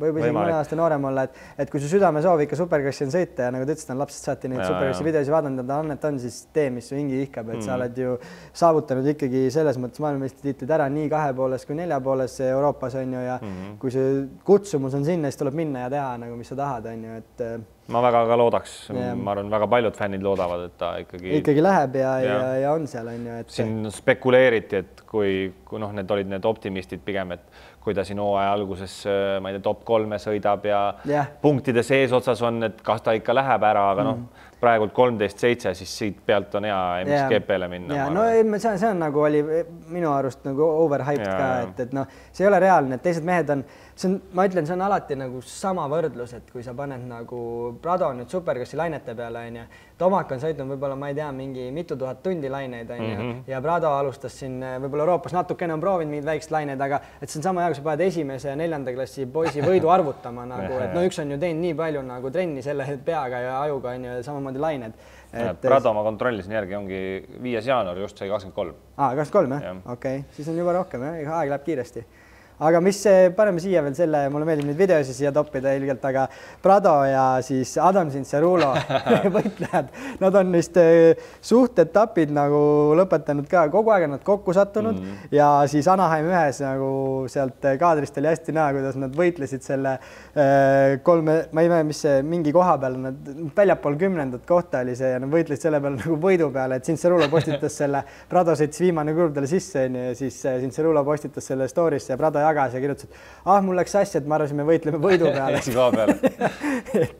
et selles mõttes nagu äge võitluspaar. Cincerulo eilsest Intekast oli ka veel, ise ka naeris seal tõi välja, et tal oli huvitav olukord, et kui ta läks viimasele ringile, talle näidati valget lippu, aga samal ajal hüppe peal juba ta nägi neid tuld ja seda ka, et korraks mõtlesin, nagu mis värk on, aga siis sai aru, et tal jäi nii vähe puudu, et oleks Sextonilt ringiga saanud ja siis ta sai aru, et mitte kedagi selja tagant ei tule, et tal oli väga huvitav kogemus ja huvitav tunne selles mudas kulgeda lihtsalt seda viimast ringi, et ta teab, et kedagi tagant enam ei tule. Ja siis ka see pinge ära, et peab lihtsalt püsti püsima, et see koht oli teenitud. Siis kui Jorge Pradoga siin lõpetada, siis järgmine on meil Adam Cincerulo, et 12 ja 8 etappidel, et niisugune eelmise aasta taktis, et ütles, et ta tahab top 10 olla ja neid hooaegasi lõpetada. Et kindlasti ta tahaks ka juba kiirust näidata. Eelmise hooaja alguses, kui ma õigesti mäletan, siis oli see vist esimestel etappidel just minu arust, kui ta saigi seal isegi finaalis stardivõite ja ta juhatas esimesi ringe seal,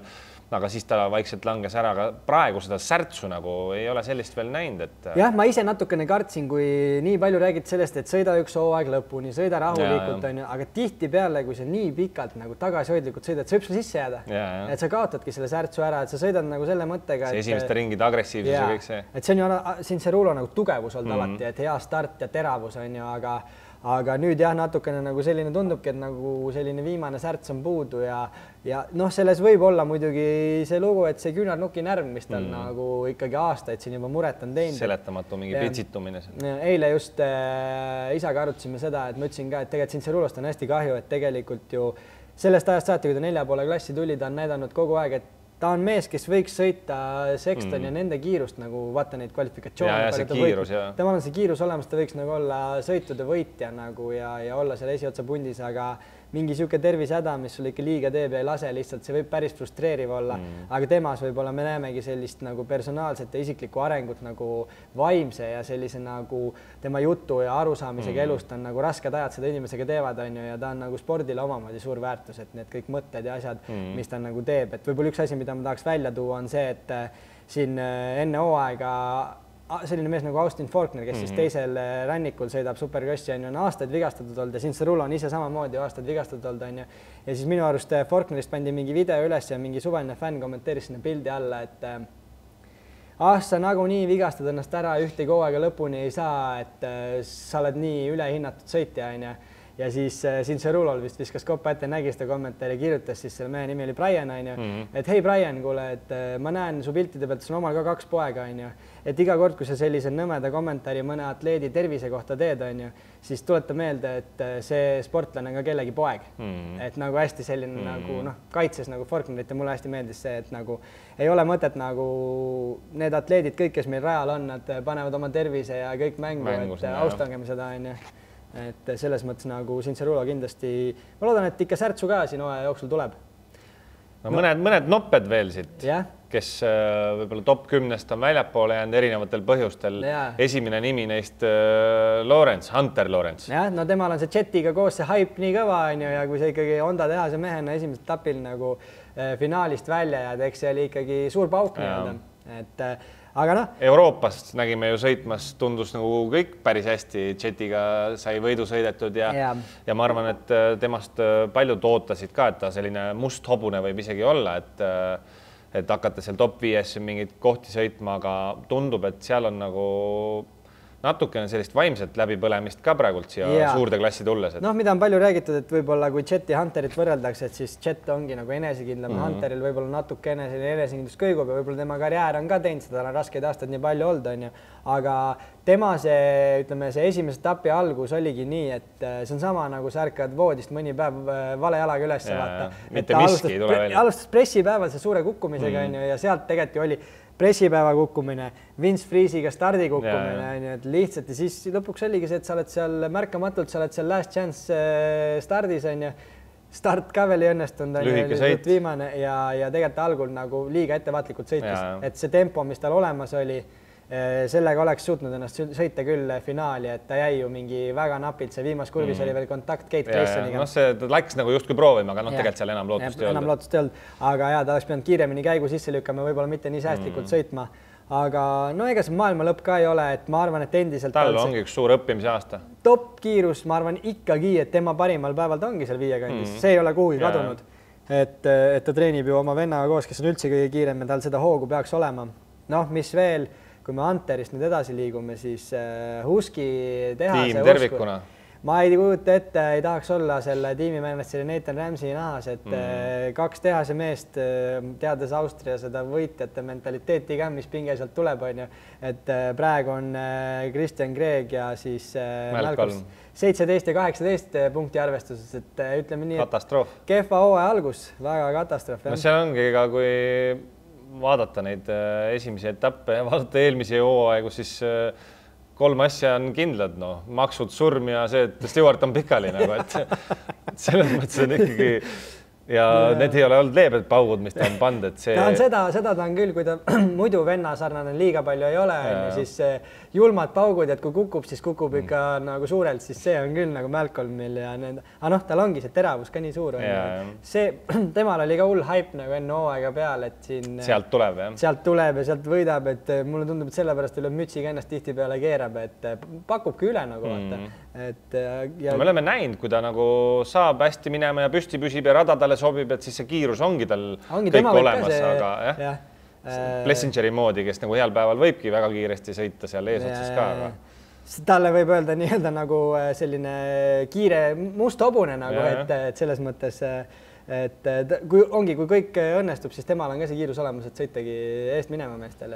Ja no Christian Craig, ma arvan, et tal nagu tervikuna see 4 poole peale minek ei ole ikka kuidagi sobinud või välja tulnud, et ja ma olen kuulnud siin, et ta vist päris mentaalsete probleemidega ikkagi võitleb. See tal kõik ego pihta on ilmselt käinud ja raske on toime tulla sellega, et sa ei sõida nii lihtsalt seal top 10-s. No mida me Gregi nagu sellest 2,5 karjäärist nägime ka, talle sobis, kui ta oli Star Racingus head stardid, kiiruse poolest teistest üle. Lainete kiirust oli peaaegu võrris üle, aga nüüd sa 4,5 klassi ja järsku on mingi 4 venda veel, kes suudavad sugu sama kiiresti laineid sõita. Et mis veel võib-olla tundub mul natukene, et Greg ei ole ka minu arust siiamaani päris enda mugavust selle Husqvarna peal saanud. Aga ma ei saa ka 100% väita, võib-olla ta trennirajal on mugav, aga siis võistluspinge all ei suuda, kumb see on, aga ma ei ole veel Gregi nagu päris seda mõnusat sõitu näinud selle 4,5 peal mitte kordagi.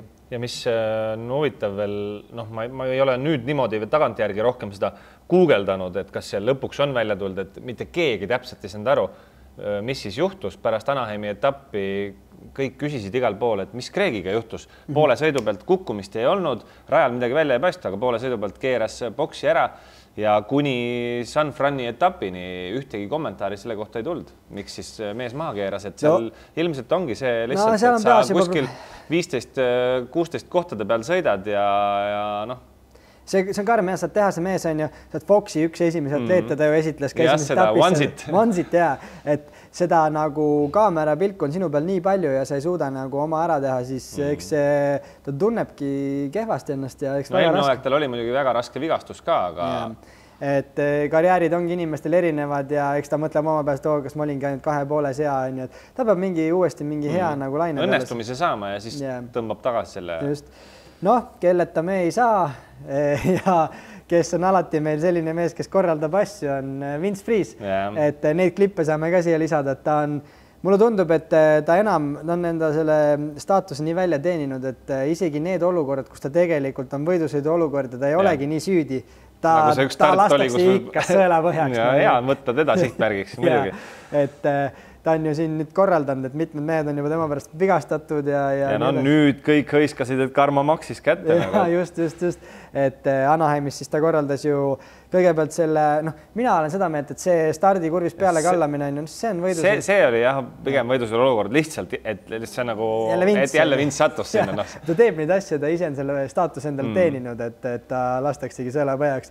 Aga loomulikult ta kalduski suht karmilt peale ja kui meil on paremale poole kurv, siis on raske seda näha. Hunter kindla peale ei näinud teda, et ta ei saanudki ennem pidurdada, lõikas tal esiratta eest läbi ja tegelikult seal oli veel üks mees selline nagu siuke privateer Logan Garno, kes sai räige hüppeliigese vigastuse. Kes me ei hakka vist seda siia panema, ma nägin sellest videosid ja pilte ka, et me igaks juhuks seda siia panema ei hakka, kes tahab, saab otsida natuke võikamaid pilte, aga seal see jalg oli ikkagi 90 kraadi täitsa vales suunas. Ja kusjuures ta minust ümber ei kukkunudki, vaid ta oli kodarate kuskile vahele jäi see kinni, et oligi teine mees veel aitas selle välja tõsta sealt ja kohe juba näitas, ta nägi ära, et kuule, saabas vaatab nagu täitsa teises suunas. Ja ütleme, minu eest see sama Logan Garno kirjutas ju Vince'ile sinna Instasse kirja ka, et sa pilti nägid, et sa rikud inimeste elusama käitumisega rajal. Ja ega Vince sellest ei heidutunud, siis tuli main event ja on vana sõber World Supercrossist Dean Wilson. Esimesel ringil oli see vist isegi või? Et nagu lihtsalt, mis selle asja nagu hulluks teebki, ütleme, tal on veel hullemaid neid olnud, aga ta sõidab nagu nii teravaks selle kurvi nurga, et Wilson peaaegu hakkab kurvist väljuma ja siis nad teevad nagu nii-öelda laubaka, vaata, et Wilson ei saagi seda näha ja tegelikult nagu kõige hullem minu arust ongi, mida Carmichael alati rõhutab, et kui sa lased kellegi pikali, siis tee seda nii, et siis jääd püsti. Siis on nagu okei. Aga Vince rikkus ju enda õhtu ka sellega ära, et nagu kaua sa nagu... Siia me selle video kindlasti paneme, et kuidas mees lasi Wilsoni pikali ja lihtsalt sekundi pealt, et üks asi ilmselt ta ju nägi ja tajus ära, et see oli Wilson, kellega ta seal oli, siis ta nagu žestikuleerides kohe nii, et ta lihtsalt jalutas olukorrast minema. Absoluutselt tagasi vaatamata, kuhu ta sikkel jäi, mis Wilsoniga seisud on. No seda, et ta selle keskmise sõrme sellelt vennalt saab, kelle ta pikali sõitis, sellest ise, ta ei pea selleks vaatama, ta teab, et see seal on, et oleks Weston Paikold, oleks tutusse käinud saanud. Aga õlg käis vist liigesest välja ka tal. Seda ma ei teagi. Jah, seda juttu ma kuulsin ka, et selles olukorras see, miks ta nagu tegelikult ära jalutas, oligi, et ta vist tundis, et tal oli õlg liigesest välja käinud, et ilmselt mingi vana teema, et siis korraks oli küsimärgi all, kas ta tuleb teist etappi üldse sõitma, et aga rajal ta oli, et... No see näitab seda, et ikkagi lollused teeb raja peal, et sul ei ole vaja esimene etapp, kui hooaja algus on ju. Te võitlete väljaspool top 10 koha peal, on ju, mida sa teed, on ju. Et ma ei ole kindel, aga minust osales isegi selles stardikukkumises ka veel seal Anaheimi ühes, kus oli siis Roxen ja Malcolm ja kõik. Ma arvan, et ta oli... Ta võis sinna puntrasse jääda. Seal puntrast oli veel, ta jõuab igale poole. Ja noh, San Franciscos ta tegi jällegi, mis on täielik süütu võidusõidu olukord, on ju. Ma mäletan, kas oli Heat Race'is või Last Chance'is või kus see oli, aga selline mees oli ta selja taga nagu Bubba Pauli, üks mitte liiga tuntud privateer, aga lihtsalt Vince keeras nagu niimoodi üles minnes nagu ühest hüppenuksust keeras vasakule, keeras Bubba Paulile ette, see hüppas talle kuidagi pihta ja tõmbas gaasi põhja ja jälle pani siukese paugu, et ta ikka nagu Vince'il õnnestub, noh. Ta on kohal, kui mingid jamad toimuvad, et selles mõttes selle mehega võib arvestada, kui kuskil toimub. Natuke viisakamalt öeldes siis selline pasamagnet on. Ja, täpselt. Et ma arvan, et siin on meil õige hetk liikuda hästi kiirelt ja et seda ikka kompaktselt hoides nagu 2,5 peale, et võtamegi ainult top 3 põhimõtteliselt võib-olla mõne üksiku väljamärke, mis meil on.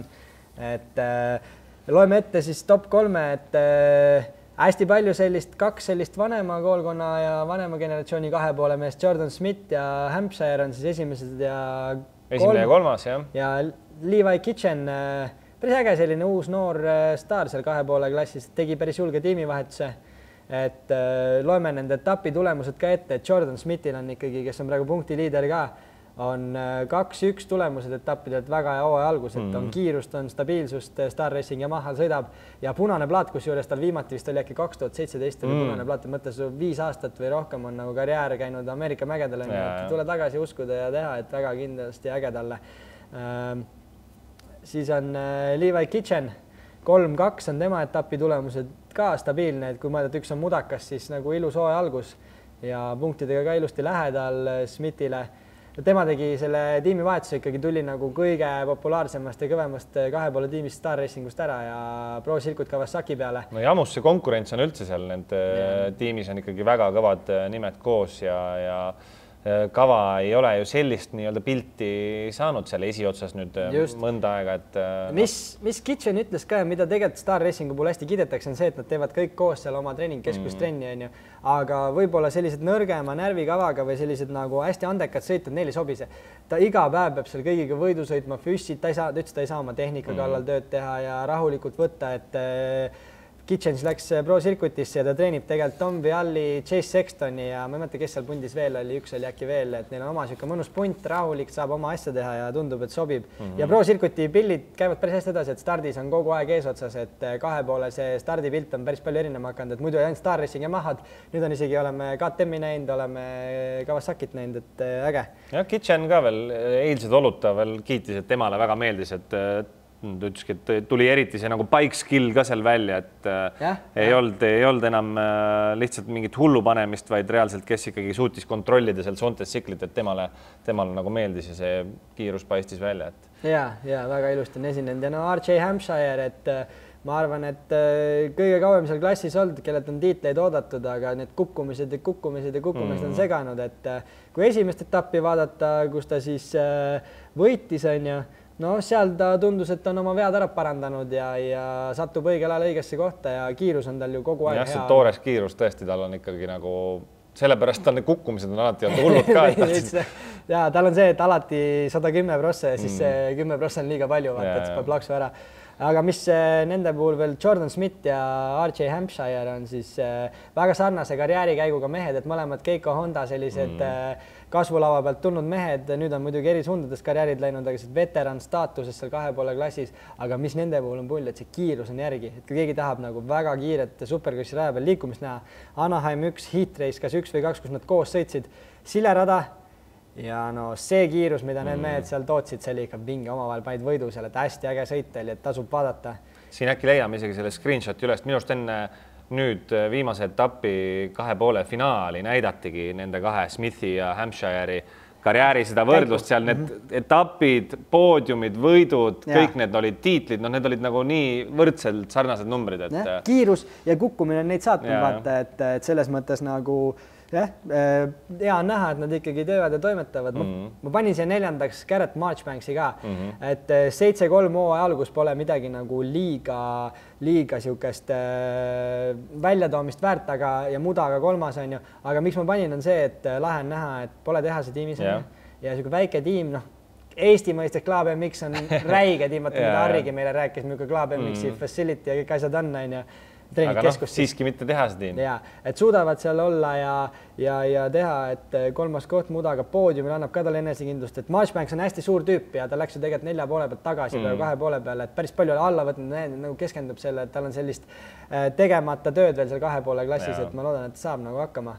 Ja siis, mida ma ütlen siia Garrett Marchbanksi juurde kindlasti on see, et Phil Nicoletist oli nii kahju, nii äge vend, ta on siuke krampi selline jäik vanamees seal 2 poole klassis on ja teeb head pulli, suhtleb kõige hästi. Ta kogu aeg rõhutab veel enda vanust ja kõike seda ka. Ta on selline õige ameeriklane on ja ta käib hästi palju podcast'is, ta on päris hea meediamees, ta kirjutab isegi artikleid Race Rixile, et selline väga versatiilne tüüp ja sõitsi hästi, ta ütles ka nagu, talt võeti ju intervjuu, ta ise ka naeri, sest et igal pool tehakse naljad, saad kogu aeg õnnetavad, see on vihane ja kuri on ju. Ta ütles ka, et esimene asi, mis ta ütles, oli see, et Garrett Marchbanks, ta tiimikaaslane läks tast viimane ring mudaga mööda, ta röövis mult väga palju raha taskust, ta peab vabandama.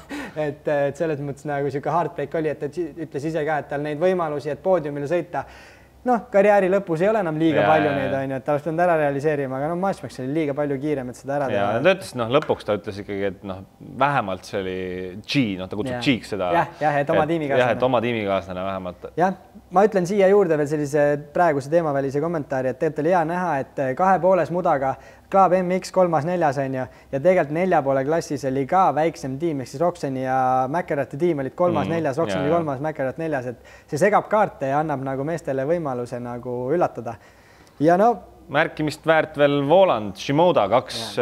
Voland pigem oma kiirusega on isegi üllatanud. Ja minust ka ta on suure sammu teinud PC peal praegu, et ta ju karjääri algus minust pandi ka nagu üle pakuti, et tegi 3 aasta lepingu KTM-iga kohe supercrossist alates, et ta sattuski sinna Amsteri rattasse ja ei saanud nagu kordagi oma seda päris talenti kätte, et loodame, et PC-ga nüüd tuleb, et natuke veel sõidu lõpp äkki vajub ära või oli see esimene tapp? Eelsõidud ja asjad on tal väga head olnud, kiirus on paigas. Kuidas sulle ta stiil meeldib? Minu arust see päris omamoodi äge, sirge, selge, pikke peenik vend, mulle nagu meeldib. Ta on väga huvitav, nagu sõidakski, nagu see tsikkel oleks kuidagi väiksem tal ja on väga-väga selline teistsugune. Ja, mulle ka meeldib ja tegelikult ta tiimikaaslane äkki või keegi tõi välja, et ta selline tsikli valitsemise oskus on ülikõva, et treeningkeskkonnas teised õpivad tema pealt nagu sellist valitsemist, et see on tal hästi tugev.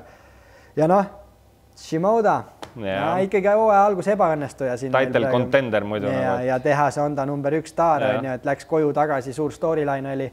Aga mida on ikkagi Joe puhul kritiseeritud alati on, et hooaja algus on tal aeglane, pingega ei tule hästi toime ja miks seda on nagu näha olnud ka, et esimene etapp ta tuligi tagant, tegelikult ta e-trace'is juba kukkus.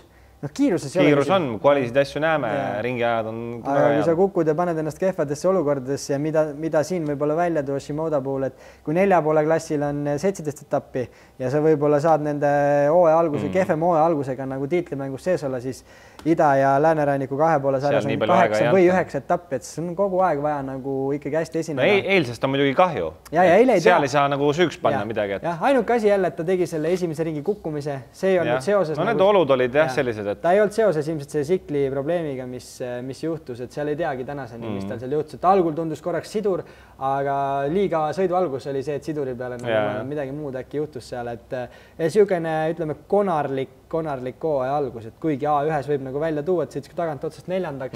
ja suht napit oli seal ju võitles isegi poodiumi koha peal, aga ikka sellist stabiilsust ja samas kiirust on vaja nagu. No loodame, et ta sellest olukorrast välja tuleb ja teda me ikkagi esikolmikus veel nägema hakkame. No just, tehas on talle ikkagi omapärasel kohal.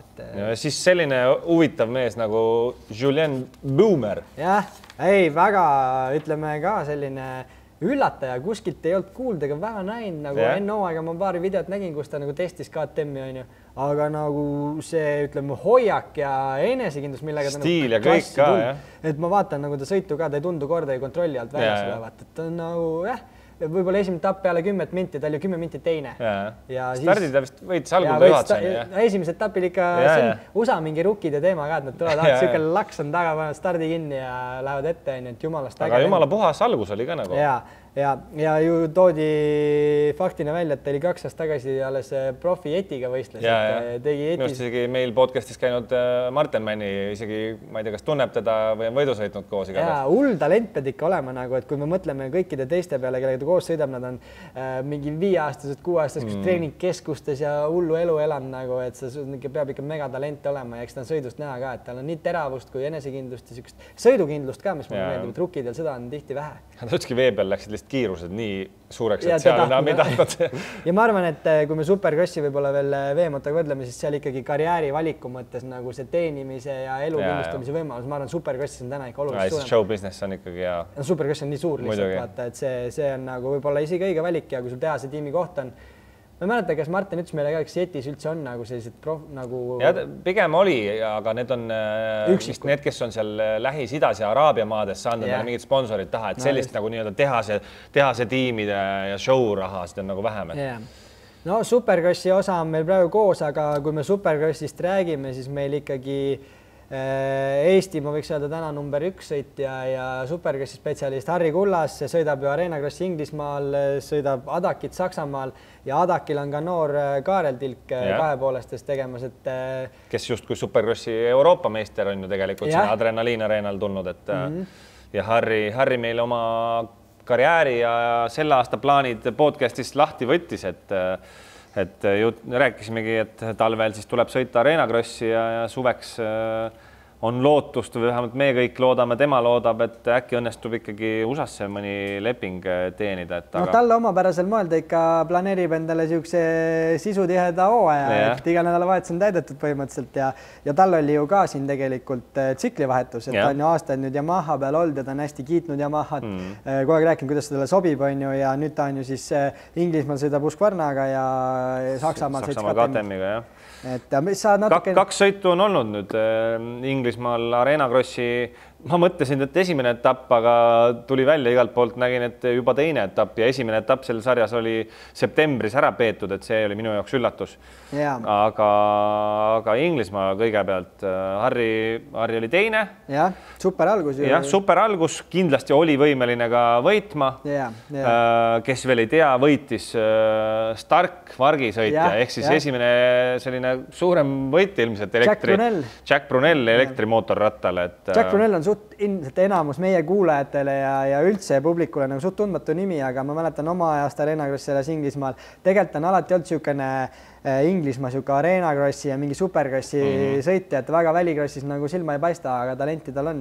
Ma ka tema nime guugeldama hakkasin, et kas ja kus ta üldse veel sõitnud on ja siis leidsin, et ta isegi 2022 jaanuaris oli läinud Amatisse sõitma Supercrossi, aga kohe esimene etapp seal vist teises kvalis kukkus seal omal, ma ei tea, randme ja jala ja kõik, mis ta katki kukkus ja siis jäi see hooaeg seal lühikeseks, aga Inglismaal jah, mäletan ma õigesti, et Harri stardivõidu sai, aga Brunel tegi talle ühes kurvis vist seest ära ja... Just, no Inglismaa see Arena Cross, me vaatasime ühte videot, paneme siia ka selle jälle hull värk, mis oli ka kaos, mis seal toimus, nagu, et Harri on selles mõttes alati ja minust silma paistnud sellega, et suudab ikkagi suurematest jaamadest hoiduda ja olla nagu õiges kohas, et tema vist seal liiga palju osalenud, ta ainult ühe mükse tegi Konrad Musil äkki või, et lasi esimest kurvis pikali, aga no see oli liidri positsiooni peale ka ja vajalik tegu, et see ega Arena Crossis sa ei saagi, et sa peadki nagu, aga lihtsalt neid ülejäänud kukkumisi, Tommy Sörle, kes seal kõik möllasid, on ju pakke lendas, et korralik Arena Crossi möll käis. Jah, see oli ikkagi nagu väga ühest küljest tehniline elemente täis rada, aga väga väiksele alale kokku pakitud ja pigem nagu väga kitsas ka, et selles mõttes ikka juhtus kogu aeg palju seal. Just. Ja nüüd sel nädalavahetusel siis selline huvitavam formaat või selles mõttes 3 õhtut järjest kestev Adaki Supercrossi etapp reedest pühapäevani. Jah, oma mõõtmetelt ja ütleme nagu selle, ma arvan, sarja suuruse poolest ma arvaks, et Adaki Supercrossi Dortmund tundus ikka veel nagu suurem praegu kui Inglismaa Arena Cross. Ja publikut oli palju, kuigi Inglismaal vist oli ka publikut päris palju, aga see Arena ise oli suurem ja nagu show, ma ei tea, lasershow'd, valgused, DJ-d, möllud. See võib olla Inglismaal kõvem isegi. Ja võib-olla küll, jah. Aga mida ma vaatasin sõitjate nimekirja, siis mida Inglismaal liiga palju ei ole praegu neid Prantsusmaa superkrossi spetsialiste, aga Saksamaal on nad kohal, noh, Aranda, Suberas, sellised mehed olid. Tixier oli sõitmas. Jah, et sellised mehi nagu Inglismaal ma ei näinud vähemalt, ma ei tea, kas sa vaatasid, kas oli kedagi? Ei, nii palju selliseid küll ei olnud, et ja noh, selles mõttes tulemustes ka kajastus, et kui ma ikkagi, Harri oli muidugi väga tubli, tegi soliidse nädalavahetuse, reede õhtul oli 6, kui ma ei eksi, laupäeval 5, nendel õhtutel sõideti vist nagu üks nii-öelda main event ja enne seda olid poolfinaalid. Eile siis oli 3 sõiduga õhtu ja nendest sõitudest tegi enda nii-öelda parima. Esimesed 2 olid väga head, esimene sõit 4, teine sõit võitis. Võitis ja ma vaatasin seda sõitu ka, see oli nagu väga vinge, et tema stardid tegi omapärasel moel neid häid starte. Ja esimese prantslased hakkasid omavahel natuke madistama seal taga, nii et esimesed, ma ei tea, 2-3 ringi olid sõidetud, Harril oli 4-5 sekki edu isegi. Ja Matt Moss oli ka seal kuidagi veel vahel ja päriga õnnestus ja noh, ega... Ja viimane sõit natukene jäi saladuseks, et mis Harril täpselt lõpus, et kas tegi ise mingi apsaka või keegi tehti talle kuskil kurvis ära seal, et minu arust viimasel ringil läks 5. äkki, aga lõpetas 8. et selle lühikese ringiga andis kohti veel ära seal. Harril oli see üks koht raja peal, see enne laineid, see väliskurv, et ma ei saanudki aru, kas ta tahtis sealt minna hoogu koguma, et lainetesse suurema hooga peale minna või ta ei tahtnud nende prantslastega liiga agressiivselt. Sirge enne laineid oli ka, see rhythm section oli erinevad, olid need seest ja väljast ja Harrile nagu meeldis vist rohkem seda välist varianti kasutada. Jah, sealt seest kurvist oli vaja mingi väga venitada üle kuidagi, asi üle hüpata, ta tuli väljast, aga siis ongi seest tulid need mehed patoo pealt nagu kõrvale ja ta oli hästi tihti, kaotas seal nagu kohti, et jah. No igatahes tähtis ka terve püsida ja muidugi, mitte liiga hullu panna seal. Tal on nii kindlasti ama autor ka veel silme ees. Kuklas, et... Ja no muidugi, mida kindlasti tuleb, mida ma ise mõtlesin oma peas, kui ma neid Adaki sõite vaatasin, siis mulle tunduks, et Harri oleks oma selle Yamahaga, mis tal on nii välja testitud olnud, võib-olla isegi koht või 2 igas sõidu seespool, et natukene veel oli näha minu arust, eks Harri teab ise täpsemini, aga lihtsalt väljapoolt vaadates tundus, et võib-olla mitte kõige mugavamad settingud veel, et ta pole ju liiga palju testida saanud, et siin Euroopas polegi neid radu, et kus nagu kogu aeg suurel rajal testid. Näha oli Adrenaliin Arenal, ta käis siin sõitmas ja laineid harjutamas. Aga no jälle see on sama, Adrenaliin Arenal on lained, aga need on kõvad, võistlustel lähed on nätske, vaata seda rajapinnast Adakile, et seal tekivad sooned, ääred ja on kindlasti suuremad lained, et no seal on hoopis teine küsimus ja mulle tundus, et mida sõit edasi, seda paremaks ta läks kätte, eks ta seal testis amorti ja pani paremaks, et lained ei saanud lõpuks enam nii suure vahega, ei olnud see koht, et algul kaotas nagu rohkem. Ja Kaarel Tilk ka siin, kui reede laupäev, ta oli kogu aeg selle finaalidesse peale saamise piiri peal, laupäeval ka ma vaatasin seda last chance'i, ta esimesena jäi välja, ei olnud üldse palju puudu, siis eile ka ikkagi LCQs ta pidi sõitma. Jah, stardi võitis ära, ühe mehe vist lasi mööda, aga lõpetas selle ilusti teisena ja sai finaali peale. No see on suur asi, et finaali saada. Muidugi jah. Saad ikkagi ise rohkem sõita, kauem pildis olla ja õppida nagu, et üks linnuke kirjas, noh finaalis muidugi stardikoht tal tuli kõige väljast võtta ja see on nii kitsas kurv ja punt vajub välja, et sealt oli raske mingit imet teha, et lõpuks vist 11 koht läks talle kirja, kui ma ei eksi.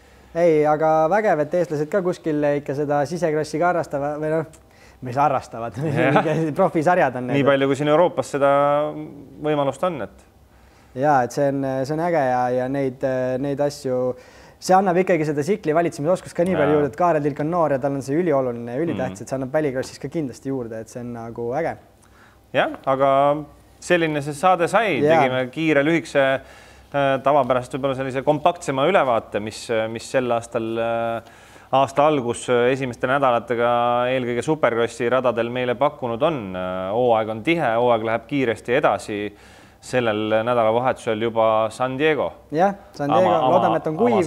Loodame, et on kuiv, jah, et see läänerannik, eks seal mere ja ookeani ääres selline on, et vihma võib visata peale, aga loodame, et on kuiv, loodame, et tulevad põnevad sõidud, loodame, et mehed, kes pole saanud ennast veel õigest küljest näidata, saavad seda teha ja varsti võtame jälle need sõidud kokku. No just, lasemegi, ma arvan, seast on hea mõte, et laseme paar etappi ära ja siis võtame jälle kokku, et superkross me oleme aru saanud ju oma seda asjade ees siin, et eestlastel läheb vägagi korda superkross ja eestikeelset sisu ja väikest ülevaadet, et kõik võib-olla jälgi neid välismaa podcast'e ja saateid, et siis selline eestikeelne sisu on siiamaani vähemalt fännide poolt hästi tervitatud ja jätkame neid samamoodi, et aitäh, kes te meid kõik kuulate ja kohtume juba järgmine episood. Tšau! Tšau!